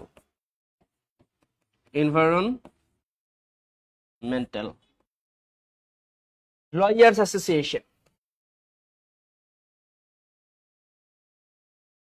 Bangladesh environmental lawyers association. যদি বাংলা অর্থ করি তাহলে দেখেন তো কি হয়। বাংলাদেশ এনভায়রনমেন্টাল হচ্ছে বাংলাদেশ পরিবেশ, লয়ার্স মানে কি বলেন? আইনজীবী। লয়ার্স মানে কি? আইনজীবী না, বা আইনবিদ। আর অ্যাসোসিয়েশন মানে সংস্থা। অর্থ দ্বারা বাংলাদেশ পরিবেশ আইনবিদ সমিতি, পরিবেশ আইনজীবী সমিতি। লয়ার্স মানে কি? আইনজীবী না ভাই, আইনজীবী সমিতি। আচ্ছা, তাইলে এমন একটা সমিতি যেখানে আছে আইনজীবীরা, যারা কিসের জন্য কাজ করে? পরিবেশ রক্ষার জন্য। আপনি যদি ধরেন আপনার এলাকায় প্রচুর গাছগাছালি কাইটা ফেলানো হইতেছে, আপনি যদি বেলারে ইনফর্ম করেন, তাহলে তারা এই গাছ রক্ষায় যে আইনগত সহযোগিতা সেটা আপনারা দিবে, বুঝতে পারছেন? এই গাছ রক্ষার জন্য যে আইনগত সহযোগিতা সেটা আপনারা দিবে কারা? বেলা। এই জন্য বলা হচ্ছে পরিবেশ আইনজীবী সমিতি। আইনজীবী যারা পরিবেশ নিয়ে কাজ করে সেটা হচ্ছে পরিবেশ আইনজীবী সমিতি, বেলা। দেখছেন এইটুকু? আচ্ছা, বাংলাদেশ এনভায়রনমেন্টাল লয়ার্স, এই ফুল মিনিং আসতে পারে মনে রাখেন, বেলা। এটা প্রতিষ্ঠা হয় কত সালে? বেলার প্রতিষ্ঠা হয় 1992 সালে। কত সালে? বেলার প্রতিষ্ঠা 1992 সালে। প্রতিষ্ঠাতা, বেলার প্রতিষ্ঠাতা মনে রাখেন, বেলার প্রতিষ্ঠাতা হচ্ছে মহিউদ্দিন ফারুক। অনেকে মনে করে এটা সৈয়দা রিজওয়ানা হাসানই মনে হয় প্রতিষ্ঠাতা, না, মহিউদ্দিন ফারুক।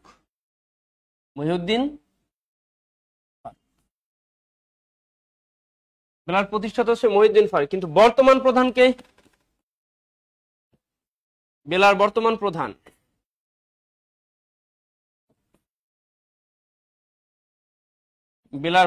প্রধান সৈয়দা রিজওয়ানা হাসান। সৈয়দা রিজওয়ানা হাসান, যিনি কি বলেন তো? যিনি বর্তমানে বাংলাদেশের পরিবেশ, বন ও জলবায়ু বিষয়ক উপদেষ্টা। তাহলে বুঝতে পারছেন তার নিজের সংগঠন পরীক্ষা আসার সম্ভাবনা আছে কি নাই? ভাই আপনাদের কাছে কি ইম্পর্টেন্ট মনে হয় না?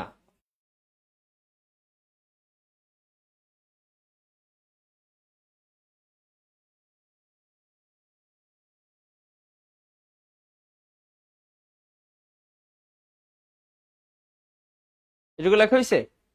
আর 2 থেকে 3 মিনিট আমরা নিব। ডক্টর ইউনূসের 3-0 যে তত্ত্বটা আছে এটা সবাই আমরা জানি, শুধু বলবো যে 3টা জিরো কি, এটা কবে আনুষ্ঠানিকভাবে এটা ঘোষণা করা হয়েছে। ঠিক আছে, তাহলে এইটুকু লিখছেন না? তাহলে বেলার বর্তমান প্রধান কে বলেন? বেলার উদ্দেশ্য কি?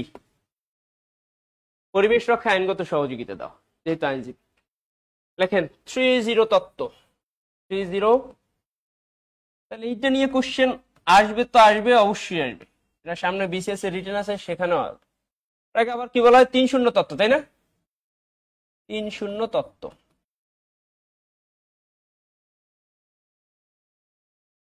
3-0 তত্ত্ব। তাহলে এইটা সবচেয়ে বেশি ইম্পর্টেন্ট। আগেরটাও ভিভিআই দিয়ে রাখেন। দেখেন আমি কিন্তু আনইম্পর্টেন্ট কোনো কিছুই পড়াই না। এই এই এই বেলাও আপনি ভিভিআই দিয়ে রাখেন, এখান থেকেও কোশ্চেন আসার সম্ভাবনা 99.99%। যদি খুব বেশি কপাল পড়া হন তাইলে আইবে না।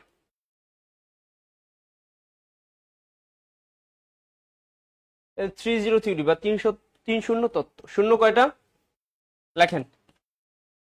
এই তত্ত্বের প্রবক্তাকে, এই তত্ত্বের প্রবক্তা ডক্টর ইউনূস। 2024 অলিম্পিকে, 2024 সালের প্যারিস অলিম্পিকে, কোন অলিম্পিকে বলেন? প্যারিস অলিম্পিকে এই তত্ত্ব আনুষ্ঠানিকভাবে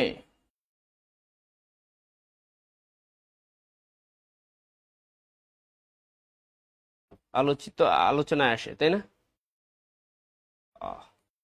2024 সালের প্যারিস অলিম্পিকে এই তত্ত্ব আনুষ্ঠানিকভাবে কি লিখবো? এটার কি লেখা যায়? মানে এটা হয়েছে আগেই, কিন্তু 2024 সালে প্যারিস থেকে এটা আলোচনায় আসে আর কি, আলোচিত হয়, এটাই লিখি। 2024 সালে প্যারিস অলিম্পিকের মূল থিমই ছিল এটা, আলোচিত হয়। এই 3টি শূন্য হলো, এই তিনটি শূন্য একদম মুখস্থ করে ফেলতে হবে। এই 3টি শূন্য হলো, এটুকু লিখছেন? এই 3টে শূন্য, এইটা সবচেয়ে ইম্পর্টেন্ট, মনে রাখেন। লিখছেন না? আচ্ছা, এই 3টে শূন্য আসেন। এই 3টে শূন্য কি কি? একটা হচ্ছে জিরো পভার্টি। জিরো কি বলেন তো? পভার্টি বা শূন্য দরিদ্রতা। দরিদ্রতা থাকবে না, সারা বিশ্বে সবাই বড় লোক হয়ে যাবে। ঠিক আছে, এর একটা আমরা যারা খয়রাতি আছে এরাও বড় লোক হয়ে যাব। গেল জিরো পভার্টি। এরপর আসেন জিরো আনএমপ্লয়মেন্ট। জিরো কি বলেন তো? আনএমপ্লয়মেন্ট বা শূন্য বেকারত্ব। আনএমপ্লয়মেন্ট মানে কি?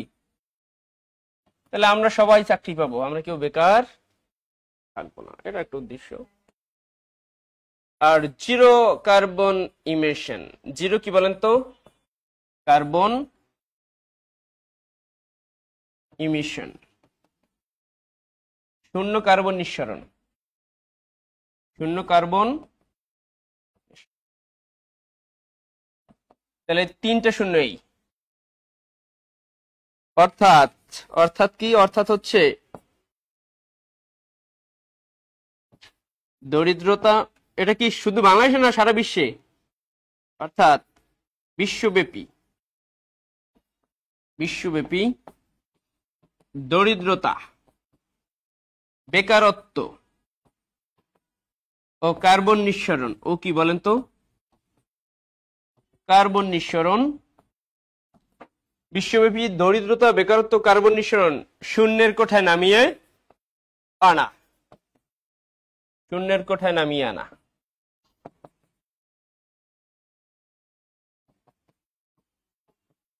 এই তো তিনটা জিরো কি কি মনে রাখেন? Zero poverty, zero unemployment, zero carbon emission.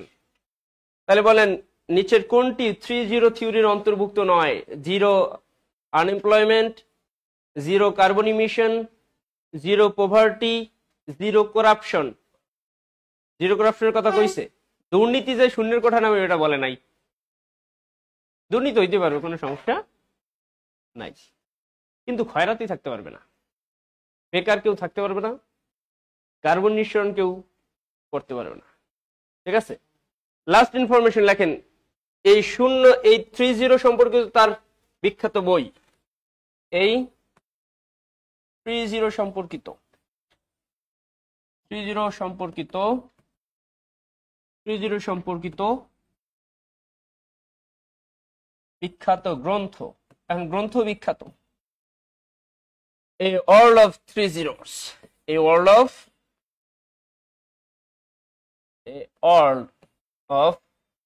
Three Zeros। A World of Three Zeros এটাও পরীক্ষা আসার সম্ভাবনা 99.99, এর চেয়ে বেশি দিতে পারলে খুশি হইতাম, তো পারতেছি না, আসার সম্ভাবনা আছে। তাহলে বলেন A World of Three Zeros কার রচিত বই, কি সম্পর্কিত? তার যে বিখ্যাত তত্ত্ব 3-0 তত্ত্ব সেটা সম্পর্কিত। তাহলে কত সালের অলিম্পিকে এটা প্রথম প্রকাশ্যে আসে, আলোচিত হয়? পারবেন না ইনশাল্লাহ? এক নজরে আবার একটু রিকল করেন শুরু থেকে আমরা কি কি আলোচনা করলাম। আপনি যতই খাতায় লেখেন তো লাভ নাই যদি মাথায় না থাকে। থাকতে হবে কই বলেন তো? মাথায়। যদি রাখেন খাতায় তো লাভ নেই। জানেন তো ভাই শুরু থেকে আমরা কি পড়াইছি? হেডিং গুলো বলেন। গ্লোবাল কমন্স, প্রথমে কি পড়াইছিলাম? গ্লোবাল কমন্স অর্থাৎ বৈশ্বিক সম্পদ নিয়ে আমাদের আলোচনা, বায়ুমণ্ডল, সূর্য, তাই না? এরপর কি পড়াইছি? গ্রিন হাউস থেকে গ্রিন হাউস গ্যাস কিভাবে হয়েছে, গ্রিন হাউস গ্যাস থেকে গ্রিন হাউস ইফেক্ট কিভাবে হয়েছে, তাই না? এরপর জাতিসংঘ পরিবেশ কর্মসূচি, miss earth, champion of the আর্থ। এরপর আমরা আইপিসিসি, তাই না? এরপর গেলাম বিশ্ব ধরিত্রী সম্মেলনে, তাই তো? এরপরে কপ সম্মেলন। আচ্ছা, জিজ্ঞেস করি দেখি মাথায় আছে কিনা, না থাকলে সমস্যা নাই, এমনই যে থাকতেই এমন কোনো কথা নাই, পরে থাকলেও হবে, কিন্তু আছে কিনা একটু ব্রেইন স্টর্মিং খেলায় আমরা একটু আসি, 2-3টা ইনফরমেশন জিজ্ঞেস করি পারেন কিনা, ঠিক আছে? বলেন বিশ্বের তাপমাত্রা বৃদ্ধির জন্য সবচেয়ে দায়ী কে? দায়ী জিনিস কোনটা সবচেয়ে, মানুষ নাকি কার্বন ডাইঅক্সাইড? সবচেয়ে দায়ী গ্যাস কে? বলেন কপ এর ফুল মিনিং কি? Conference of the. বলেন আইপিসিসি গঠিত হয় কয়টি সংস্থার উদ্যোগে? আইপিসিসি 2টি সংস্থার উদ্যোগে। সংস্থা 2টা কি কি? আচ্ছা, এরপর বলেন নিচের কোনটি বিশ্ব ব্যাংকের জলবায়ু পরিবর্তন সম্পর্কিত ঝুঁকির অন্তর্ভুক্ত নয়? বন্যা, ঝড়, মরুকরণ, অতিবৃষ্টি আছে? বিশ্ব ব্যাংকের মতে জলবায়ু পরিবর্তনের প্রধান হুমকি কয়টা? 5টা। বলেন জাতিসংঘ পরিবেশ কর্মসূচি কর্তৃক প্রদত্ত বিশ্বের সবচেয়ে বড় পুরস্কার যেটি পরিবেশের জন্য দেওয়া হয় সেটার নাম কি? Champion of the earth. Miss earth কি বলেন? সৌন্দর্য প্রতিযোগিতা, তাই না? তার উদ্দেশ্য কি? পরিবেশ বিষয়ে সচেতনতা। বলেন গ্রিন হাউস শব্দটা সর্বপ্রথম প্রবর্তন করেন কোন ব্যক্তি? সোভান্তে আরহেনিয়াস। কত সালে? 1893 সালে।